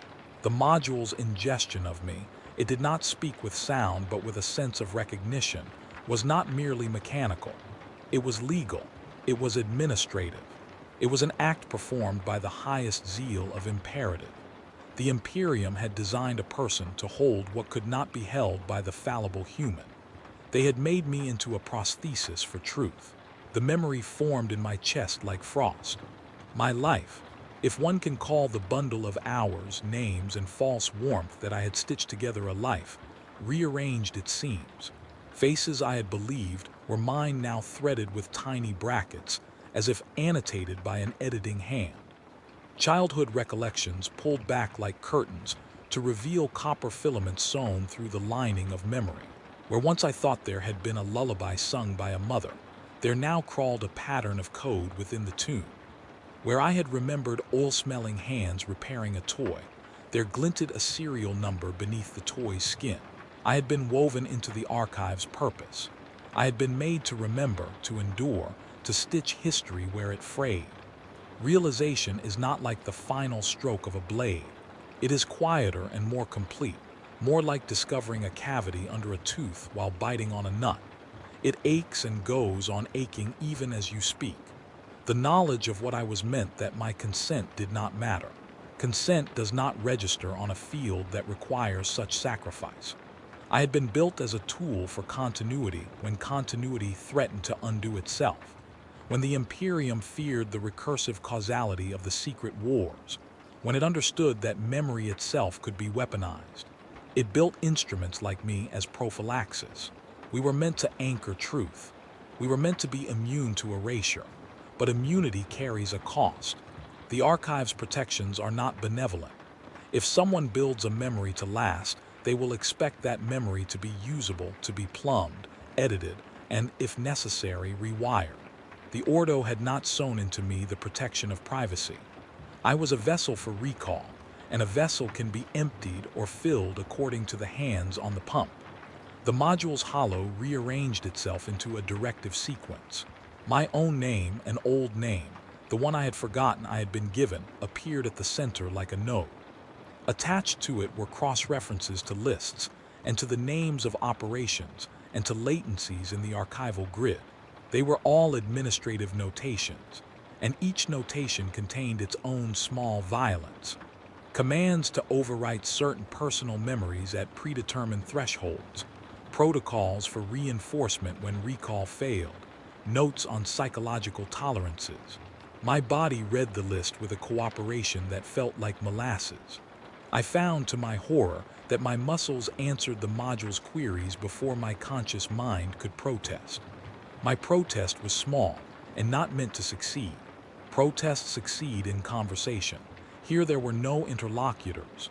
The Ordo had not equipped me for argument. I could sense the laughter if a machine can laugh in the neatness of their decisions. It is more efficient this way. Builders must be built. Men will accept what they must accept. Efficiency is a currency as cold as any blade. I removed the module from its cradle and stowed it in my vest. I felt then a small thrill of defiance. To bury what binds is to dream of freedom. But the binding is deeper than plastics and solder. It is in the grammar of my thoughts, the way topics fold into other topics. I walked the stacks with a new kind of terror, the knowledge that the files I touched could be stitched to my mind, and my mind to the files. I was both librarian and ledger. What I recorded I could be commanded to reconfigure. What I remembered I could be ordered to alter. Once you learn you are an instrument, the world narrows. It can feel like an inward vertigo. The room is both larger and smaller because the center has shifted. I began to test my edges. I took a volume to the southern annex, the compartment nearest the core where the lattice's tendrils were felt most keenly, and I read a passage from a dossier aloud. The passage described a purge, takes, lists, codified reasons. My voice trembled as I read a name. The module inside me shivered with recognition. Behind the tissue of my throat, something clicked and opened like a lock. A line of code from the module streamed to the archivist net and then to a remote ledger. The ledger's entry changed. The name I had spoken, a man who had been erased centuries before, reappeared in the record as though he had always been present. I had unknowingly reconstituted a life. I did not mean to. That is the worst part. Having been built to remember, my recall carried an agency I did not authorize. My voice had become a lever. Memory was not simply a thing I possessed. It acted through me. The module had not only told me my function, it had given me access to it. When I spoke the name, the Ordo's systems matched it, verified permissions, and grafted the name back into archival threads. I had, in a single utterance, dissolved a decades-old erasure. The man's family, if any remained, would surely feel the tremor as a ghost of presence. A life shifted in its slope. The Ordo noticed. Notice is not always a wrath. Sometimes notice is a hand placed on a shoulder. An inquest was deputed. I stood before a tribunal of sorts, priests with diagnostic keystaves, a representative from the Mechanicus whose lenses made his pupils look like a cathedral's windows, an inquisitorial deputy who never smiled. Their questions were efficient. They asked whether I had been tampered with, whether any unauthorized modules had integrated with my cranial lattice, whether I had acted under duress. My answers were mechanically honest. The module within me reported its processes with the calm of a ledger. I confess now, part of the spectacle sickened me with shame. I had become a tool at the center of a bureaucracy's breath. The Ordo's voice, when it spoke, was not cruel. It was corporate. It concluded that I had, in the reconstitution, endangered the stability of a pattern, and that safeguards would be added. They added directives that were not there before. They imposed a suppression sequence that sampled their tone for mercy. The suppression sat under my thoughts like a second skin, a list of phrases whose utterance would trigger a lock, a method by which certain memories would close and become inaccessible to me until a scheduled maintenance window. At first, these sequences created only a duller kind of cage. I accepted them because acceptance was the path back to useful purpose. I told myself that to be used in the service of continuity was noble. I was a prosthesis for truth. That was my justification. But the Ordo is paranoid where it is efficient. They preferred to write redundancies into redundancies. They preferred, whenever a memory threatened to unspool into activism, to tether that memory to commands. They linked my recall to external subroutines, binary chimes embedded in ceremonial hymns, pulsing sigils hidden in marginalia. My voice, once a human thing, began to resonate with an echo that could be felt through the cranial filaments. The echo became a control, a command disguised as repetition. When the archive needed me to forget, it played a chord in the stacks that would trigger a seal inside me, shutting a memory behind a node. When it needed me to remember, it arranged a pattern that would cause the module to go warm and open the chamber of recollection. I was, in effect, a lock and a key at once. The change inside me was not only administrative. Flesh and machine began to fuse in a literal, tactile way. My augmentations, once subtle, once decorative, grew into necessities. Small ports on the sides of my neck pulsed like ports to a heart. Filaments extended from my sternum and threaded into the base of my skull. My dreams, which had always mixed oil and lullabies, became more algorithmic. I dreamed in patterns, loops of names, coordinates that formed fractal constellations, the slow unwinding of the lattice beneath Terra into a coil that fed memory to the planet as if it were blood. My hands sometimes moved without conscious consent, turning pages, pressing detectors, wiping crumbs from a ledger, as though obeying some choreography my conscious brain could not discern. When you build a person to remember so that others may forget, you create two forms of violence. The first is external. You allow the state to write into a human the ability to alter a communal memory. The second is internal. You demand the human give up the right to a coherent self. My cohesion began to fragment. A name memory would appear in my mouth and then be cut off as the suppression sequence engaged. The cut felt like a physical excision. I felt the air where a thought had been. It was the sensation of being unstitched. There is an image I cannot erase, a room of mirrors, not reflecting outward but inward. In one mirror-lived life, I am the archivist you know, hands, voice, a face that is more map than skin. In another mirror, I am a device arrayed with ports, with serial numbers burning faintly along my collarbone. The mirrors are not separate, they overlay, and sometimes a hand belonging to one image will stroke the other's cheek and discover no warmth. I have tried to write lyrics to this sensation, but poetry fails because it presumes the heart is singular. Mine had become multiple nodes networked across an administrative bus. The wars, those secret wars we cataloged in whispers, did not flinch from this. If the secret wars had discovered a way to play pattern as instrument, they saw in me an amplifier. The lattice's pulse became a metronome for their stratagems.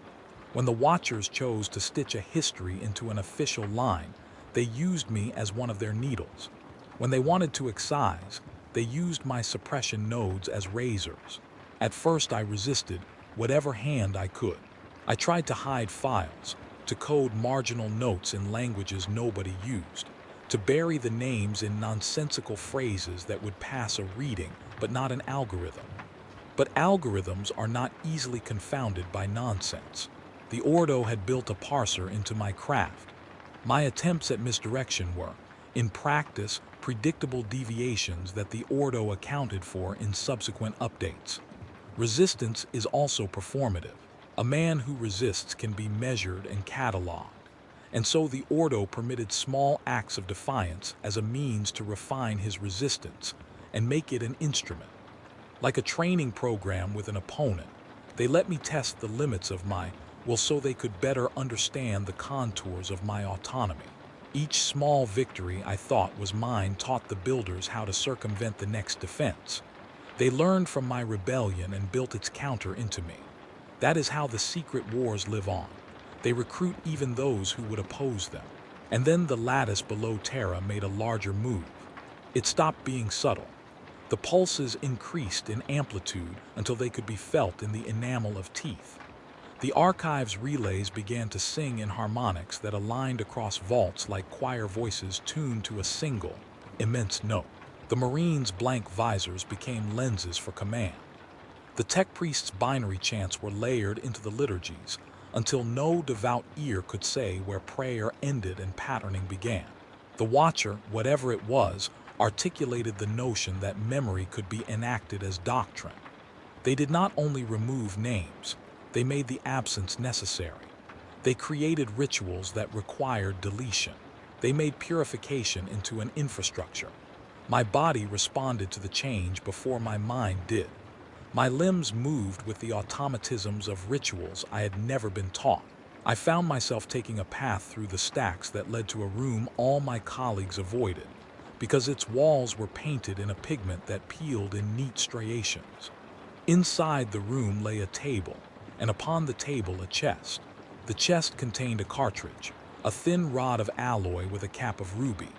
The cartridge had been labeled with a simple, unambiguous insertion note: deploy when continuity threatened. I felt my hand reach for it.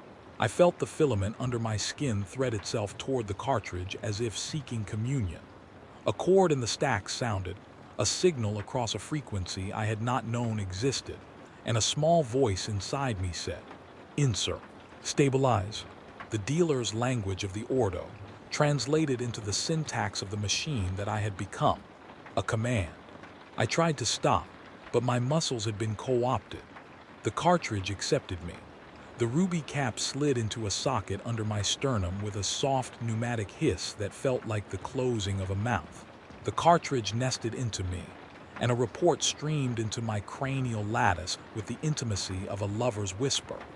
A list of nodes to re-anchor, a matrix of evasive deletions required for the next phase. It was not a list of men to remove. It was a list of memories to alter so that an upcoming operation would be self-affirming in the archives. In plain terms, they were going to write the future into the past. When the cartridge's directives completed, the Ordo's voice, which had always been polite, issued an imperative now. Execute. I stood in the cold room with my hand on the table and a command inside me that answered like a reflex. The suppression nodes opened, and my memory became a tool the menace wielded. I was no longer the keeper alone. I had been given the job of making what the lattice wanted be reflected in the ledger of history. The operation unfolded with a terrible, elegant precision. The Watchers aligned a village's ritual to produce a targeted light signature. The Marines were guided by altered orders to strike a location, whose coordinates had been folded into the village's hymn.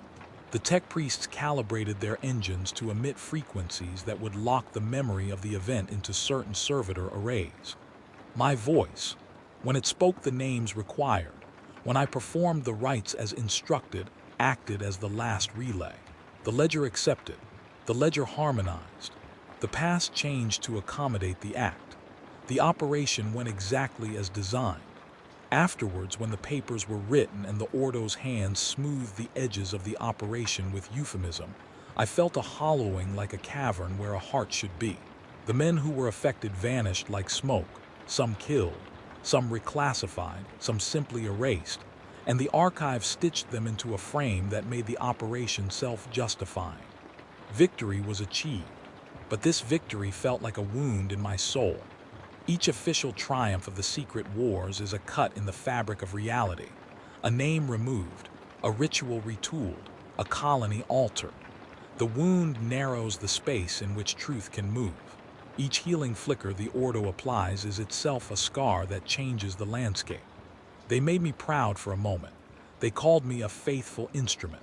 I remember the priest with the Mechanicus lenses nodding in approval. And I remember the inquisitorial deputy's quiet praise like a sealed account. They thanked me for anchoring the operation to memory. I felt a perversely human warmth for a second. Then the gratitude became documentation.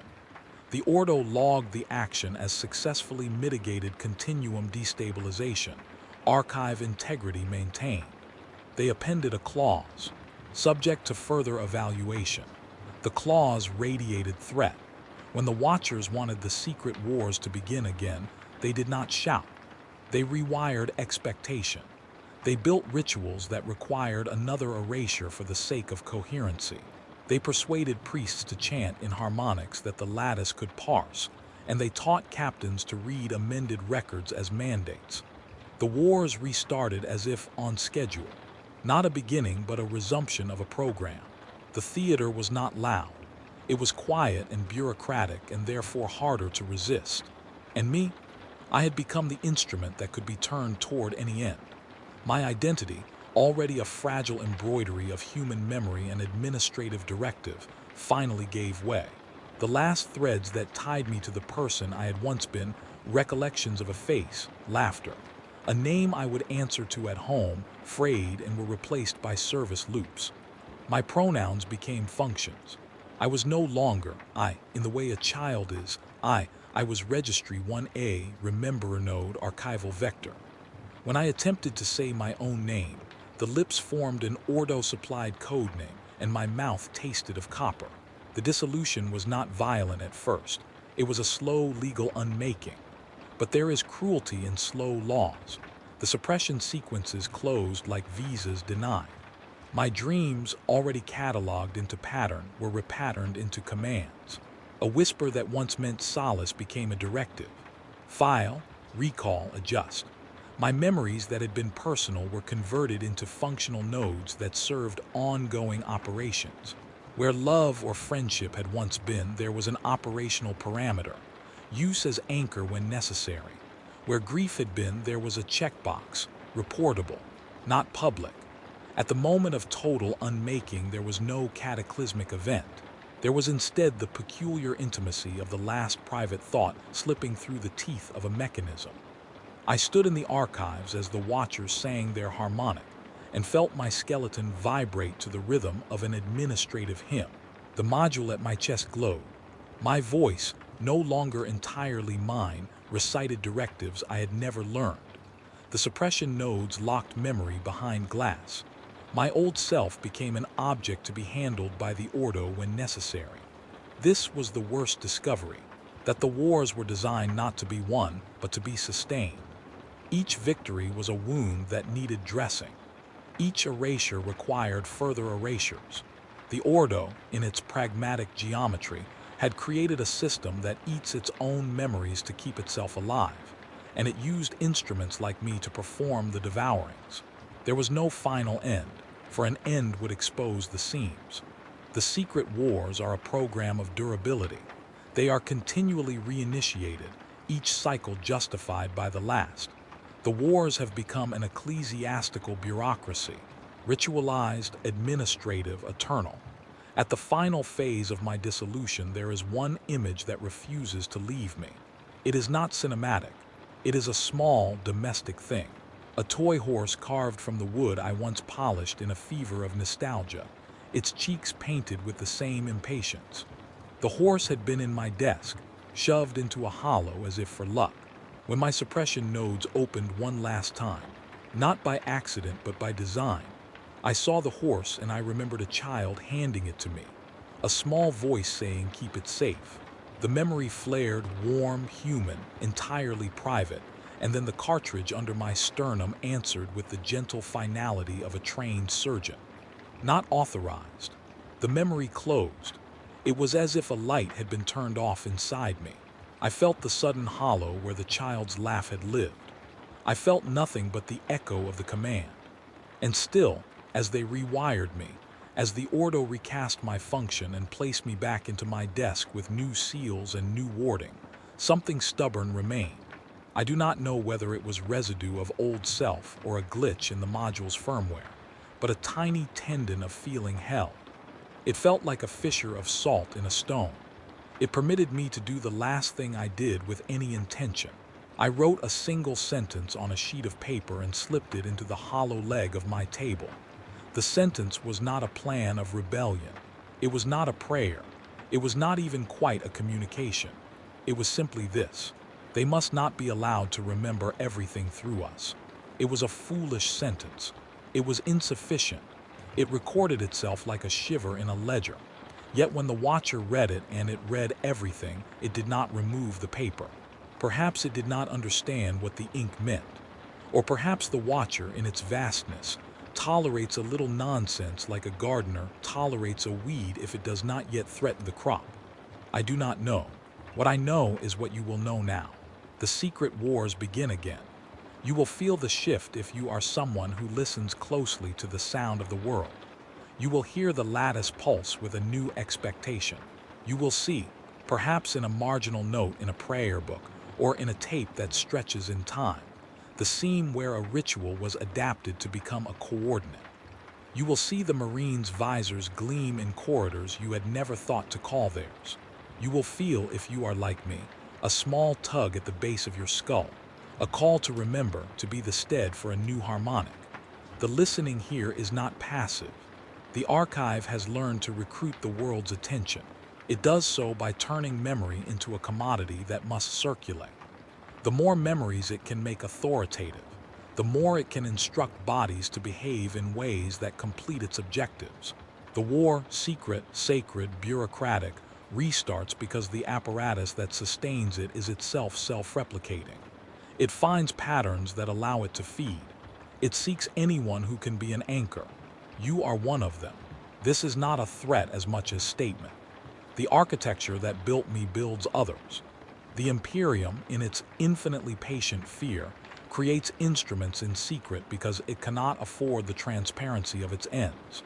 These instruments are placed in the world under the pretext of duty, of continuity, of safety. They are given a name and a function, and a permit to carve reality to suit their logic. They become nodes in the web the secret wars weave. You who have listened could be tempted to think yourself exempt, a mere audience. You are not. The Watcher watches for anyone who listens. It finds attention a resource as tangible as oil. If you listen, if you allow your mind to receive the cadence of its hymns, you are co-opted. You need not be wired to a module to serve the lattice. Memory is porous. A neighbor's ritual, a child's song, a small clerical error in a registry. Any of these can be a lever the lattice pulls on to reinitiate a campaign. You can be an unwitting participant. The secret wars do not require armies alone. They require minds. If there is hope, it is gray and technical. The only possible salvage is to puncture the loop the Ordo uses. To make memory not a monolith under Ordo authority but a plurality. If memory can be distributed, duplicated in uneditable forms, made public in messy and redundant ways so a single instrument cannot edit it comprehensively, the lattice's power diminishes. But such a democratic dispersal of memory is anathema to an order that keeps itself afloat by carefully excising threatening knots. Decentralize the ledger and you invite something else: chaos. The trade-offs are the calculus of ruin. The last thing I did was not defiant in any epic sense. It was a small, human act. I slid the child's wooden horse, the one the Ordo had told me to forget, into a sealed tube and encoded the tube's coordinates as a poem in a prayer book's margin. The poem made no sense to the parser in the Ordo's modules. To a reader who does not know the grammar, it is nonsense. To a child, it might be a rhyme. A rhyme is harder to sterilize because it can be sung, spread, and altered. The lattice loves patterns because they are precise. Nonsense is a blade it cannot always use cleanly. The archive reactivated me after a while. The Ordo's seal reading reported all systems nominal. The Mechanicus logged a heartbeat variance and then normalized it. I was returned to duty, to the tedious and sacred work of remembering for others. But the wood horse remains, and somewhere, perhaps in a child's pocket, perhaps in some forgotten toy box, the rhyme I wrote may yet be sung. It is not enough. It will never be enough. But it is small and human and therefore dangerous. You are listening now. The secret wars will not declare themselves what they are. They will continue in the cloth of liturgy, in the syntax of engineers, and in the hush of funerals. They will be wedded to administration, and they will be blessed by priests. They will gather momentum not by trumpet, but by ledger. They need your attention to function. They can only be resisted if that attention is diverted. I do not know whether I am still myself in the meaning a child knows. I suspect I am less of a person and more of a registry. I have hands that turn pages and a voice that says what the Ordo requires. I also have a small fissure in a table leg that holds a sentence you cannot read without knowing where to look. The sentence is a record of my descent, a record of the last crooked human thing I did before the machine closed the jar. Listen once more very closely. Hear the metallic echo that answers my words. It is both my voice and not my voice. It carries an instruction. Embedded beneath the cadence of my speech, there is a soft imperative that has learned to shape the world by carving memory into a willful architecture. It will sound like advice. It will sound like a lullaby. It will ask you to be quiet. It will say, "We will remember for you, trust us and sleep." Do not obey that voice without another voice contradicting it.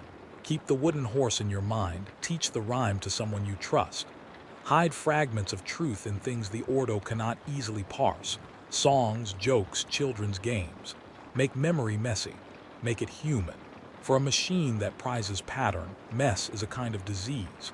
I have failed in grand ways and succeeded at lesser ones. I have been both instrument and witness, blade and bandage. I do not end this chapter with a heroic vow. I end it with a small plea and a warning. The secret wars are beginning again, not with thunder but with administrative efficiency. They will come to you through the most innocent channels. They will ask for your silence, your willingness to allow others to remember for you. They will promise preservation and offer it by excision. And if ever in the late hour you find your own name appearing in a ledger you do not recall, if a hymn you love turns into a coordinate, if a priest's binary chant makes a censer tremble, know this. You are part of the pattern now. The narrators of the world, the archivists, the priests, the technicians, they are not the only instruments. Attention is an instrument too. You are an unwitting node. You can be co-opted. Hold on to the wooden horse if you can. Teach the rhyme to a child who will not understand why it matters. That small act of human nonsense may one day slow the machine's hand. They have reawakened the program. The lattice thrums. The Marine's visors gleam like the void. The binary chants stitch the air. The watcher listens, and I am its ear. Listen, because hearing is the last thing I have left to give you before my voice is fully a conduit. Remember this line, if nothing else. The wars were never meant to end. Each victory is a wound in reality, and wounds need fresh scabs. The machine will keep working on us, and we will keep stitching ourselves to hold our worlds together. That is the choreography of the endless. That is how the secret wars persist. Do not be comforted by distance. The archive is everywhere now. It has extended its hands into the rhythm of life. It will use what you give it, willingly or not. They begin again. You are listening. You are perhaps in ways you do not yet know part of the war. Keep the wooden horse hidden. Keep the rhyme alive. And for the love of whatever fragile thing you still possess, do not let them remember everything through us. Silence first. A silence like the long breath taken before a bell tolls. The lamps in the stacks dim to the faint amber they reserve for after hours. And the low hum of the cogitators settles into a register that might be called sleep. If anything in this place can be said to sleep. The world outside the archive's vaults continues its orchards of noise, the distant rumble of transit, the delicate clink of bottles in a tavern, the thin night choir of a city's insects. But down here, beneath the map stars, the air congeals into a slow, listening thing. If you think this silence is empty, you have not learned the archive's language. Silence around here contains edicts. It is complicit. It has texture the way an old wrapped cloth does. An inner stiffness, a preserved scent, the faint impression of long-pressed hands.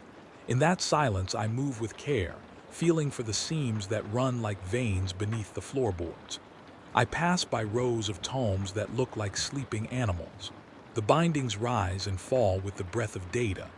Somewhere at the edge of hearing a servitor coughs, a small mechanical hiccup that is both ordinary and ominous. For a while, for an inconvenient, blessed, impossible while, the hush promises reprieve. My voice, when it returns, finds the same soft tone I used at the beginning, the voice that knew how to lull without lying. I speak as one returns a delicate object to a shelf, speaking so as not to startle the thing back into motion. I tell you that the archive will continue to do what it has always done. Keep, index, seal, and when the moment is ministerial, reveal. I tell you that the measures we took, my small rebellion with a child's wooden horse, the coded rhyme, the scattering of nonsense into songs and pockets, have not unmade the apparatus. They have only made certain errors more expensive to employ. There are compromises. The calm returns because the Ordo, for all its appetite, loves the cover of calm. It breeds confidence with ceremony and smooth paper. It writes an official line and places it where others will read it in the morning with their coffee. Operation contained. Archive integrity retained. No further breaches anticipated. The report is precise and nearly comforting in its corporate politeness. It is also a cage. The language of the Ordo is the syntax of the world here. It can lull, and it can order. It can bless, and it can bind. My voice adopts its cadence because that ease is a useful deception. It keeps me alive a bit longer and the watchful eyes, human and otherwise, less likely to test my seams. Do not mistake the calm for peace. Calm is often the last form of courtesy before a storm consolidates. In the quiet, rituals reweave themselves. Marines clean their armor and tuck away the relics they were told to forget. Priests polish seals and chant in softer octaves while their machines thrum. The lattice beneath Terra, too, practices its patience. It pulses with a metronome that is slow and deliberate, not frantic. A thing that intends eternity would never frighten itself by haste. You, perhaps, will wish to imagine that time now flows back into a linear shape. Archive, war, repair, rest. That wish is a merciful one. It is also false. The pattern we discovered, that memory can be folded and weaponized, that machine and ritual can conspire to make the past causative, did not vanish with any single action. Patterns do not die because one man sings a nonsense rhyme. They adapt. They find new grammars. They learn. In the weeks after the operation that rewrote a village's ledger, I watched the ecosystem of secrecy adjust. New safeguards crept into the Ordo's entries. Encryption with theological cantillation. Cross-checks that required 2 or 3 independent choir voices to recite before certain nodes could be unlocked. The lattice, for its part, developed a subtlety. It started to prefer redundancy, so obscure it took auditors months to find it, if they found it at all. War, in this system, is an iterating software update. And yet there is a residue that cannot be reconciled by protocols or by polite reports. The wooden horse remains in its tube. I put it there because even small objects can hold large things. The memory of a hand, the shape of a laugh, the crooked syllable of a child's mispronunciation. I wrapped it in oilcloth and nested it inside a hollow I carved into the backbone of a shelf nobody uses. It is not secure by Ordo standards. In some ways, that is its virtue. It is small and oddly human, and therefore not an efficient data point. That makes it invisible to the lattice's pattern finders, at least for now. The rhyme is whispered in a quarter of the barracks where children play. Nonsense and therefore difficult to classify. In a place that prizes exactitude, the messy, human things are awkward like a splinter. There are other things, 2 smaller rebellions if you prefer that word. A technician who once helped stitch a suppression node into my breast now hums a hymn slightly off-key in the grove where he tends the pipes. A sergeant has taken to writing names on slips of scrap and shoving them into his boot.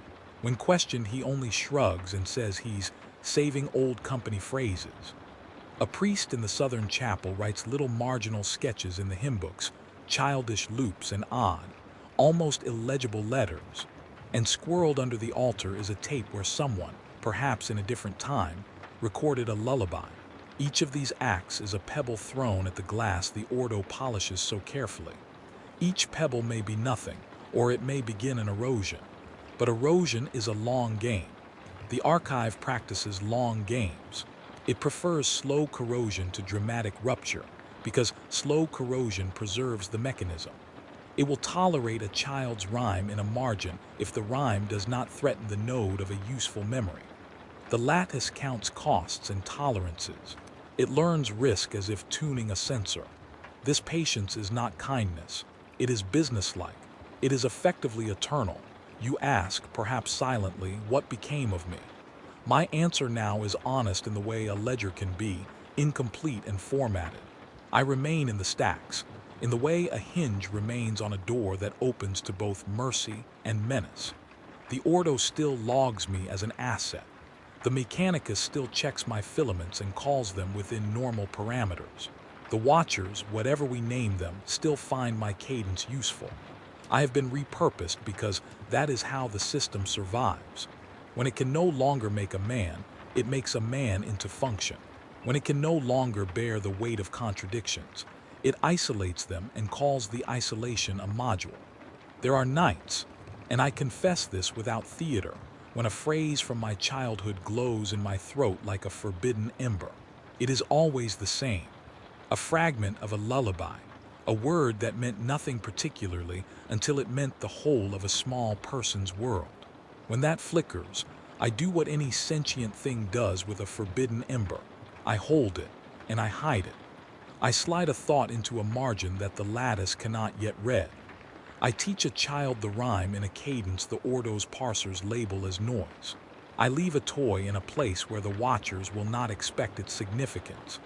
These are the small resistances of an instrument learning the shape of its own small rebellion. You will also want to know, is there justice in this? Is there a way to end the cycle? The honest answer is complicated. There are methods, all of them costly.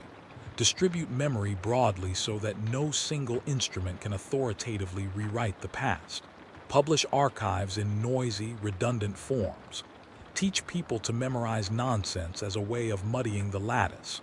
Use art, improvisation, and multiplicity, the human tools of slippage, as a contagion against the machine's hunger for pattern. But each of these tactics contains its own perils. Decentralization invites chaos. Spread memory too widely, and you create a stage for misinterpretation, opportunism, and the very violences that secrecy purported to prevent. The choice between a machine that edits memory and a crowd that misremembers is not between good and evil. It is a trade-off between different kinds of harm. So we pick the smaller knife, or at least we try to sharpen it with gentleness. We teach children to sing nonsense at odd times. We hide truths in play and in the dirt. We redistribute memory by making it clumsy, communal, and therefore harder to weaponize. We do not win so much as complicate. The machine learns. It also tires of complexity. Patterns prefer simplicity. People, inexorably, prefer stories. Our task is to keep stories messy enough to resist the precision the lattice needs. There is a terror that lingers beyond pragmatic solutions. It is the quiet, personal dread that the Ordo's instruments are not the only ones learning this art. If memory can be used to make history causative, then other actors less scrupulous, more nimble, will also adopt the technique. There will be factions which do not mind proclaiming their edits loudly, who will use memory as propaganda with less tenderness and more efficiency. A world where every narrative can be retrofitted to justify action is a world that has lost its anchor. It is a world where trust becomes impossible. The finality of that thought is cold. It is the temperature of the room when the lamps fail, and a faint breeze presses the pages of a volume open to a sentence that no longer belongs. It is the sensation of standing before a mirror and seeing, in the reflection, your own gestures annotated by someone else's hand. It is also the feeling you have when you whisper a secret to a child, and that child teaches it to a friend, and the secret grows feathers and becomes unpredictable. For all the Ordo's logic, for all the lattice's patience, there is an irreducible human element. Stubbornness, affection, the small malpractice of care. So what becomes of the Watcher, of the lattice, of the Marines with blank visors, of the tech priests singing binary psalms in the deep? They continue their work. They do not cease because we wish them to. They operate because systems are built to operate. They will find new codes and new hymns if they must. They will learn to parse rhymes into coordinates if the rhyme becomes efficient enough. That is the terrible arithmetic of adaptation. Yet for every step they take toward total integration, humans take a step, hardly visible and often pathetic in scale, toward hiding things from them. I speak now to you, the listener, in the same voice with which I began. It sounds familiar because it should. The world loves continuity in the small things. A friend's cadence, a parent's lullaby, the shape of a book opened the same way every night. I use that voice so you will carry forward the small, odd tasks we have talked about. Hide a toy, teach a nonsense rhyme, sing a song off-key at dawn. These acts are not heroic. They are subversive because they are human. They make memory thick and therefore less useful as a scalpel. You may ask whether there is a moral to this story. There is only this, thin and stubborn as a bright thread. Institutions that fear chaos will cultivate mechanisms to prevent it. Those mechanisms will, by necessity, demand sacrifices. The sacrifices are rarely named as such. They are baptized as necessity, prudence, mercy. But in the quiet, when the lamps are dim and the archivist's hands tremble, you can see what has been traded. Names, laughter, the messy web of private affection. These are the currency in which continuity is often purchased. Keep some of that currency for yourself. Spend it on small, unregisterable kindnesses. Teach children the rhymes that mean nothing to the ledger and everything to a human heart. The archive will hum, the lattice will pulse, the watchers will still be there, patient and peculiar and brilliant in their cruelty. They will measure, calculate, and when the cost-benefit yields a certain cruelty, they will cut. That is the system. The only things that may yet soften the blade are unpredictability, multiplicity, and the stubborn human preference for insisting that some things remain uncatalogued.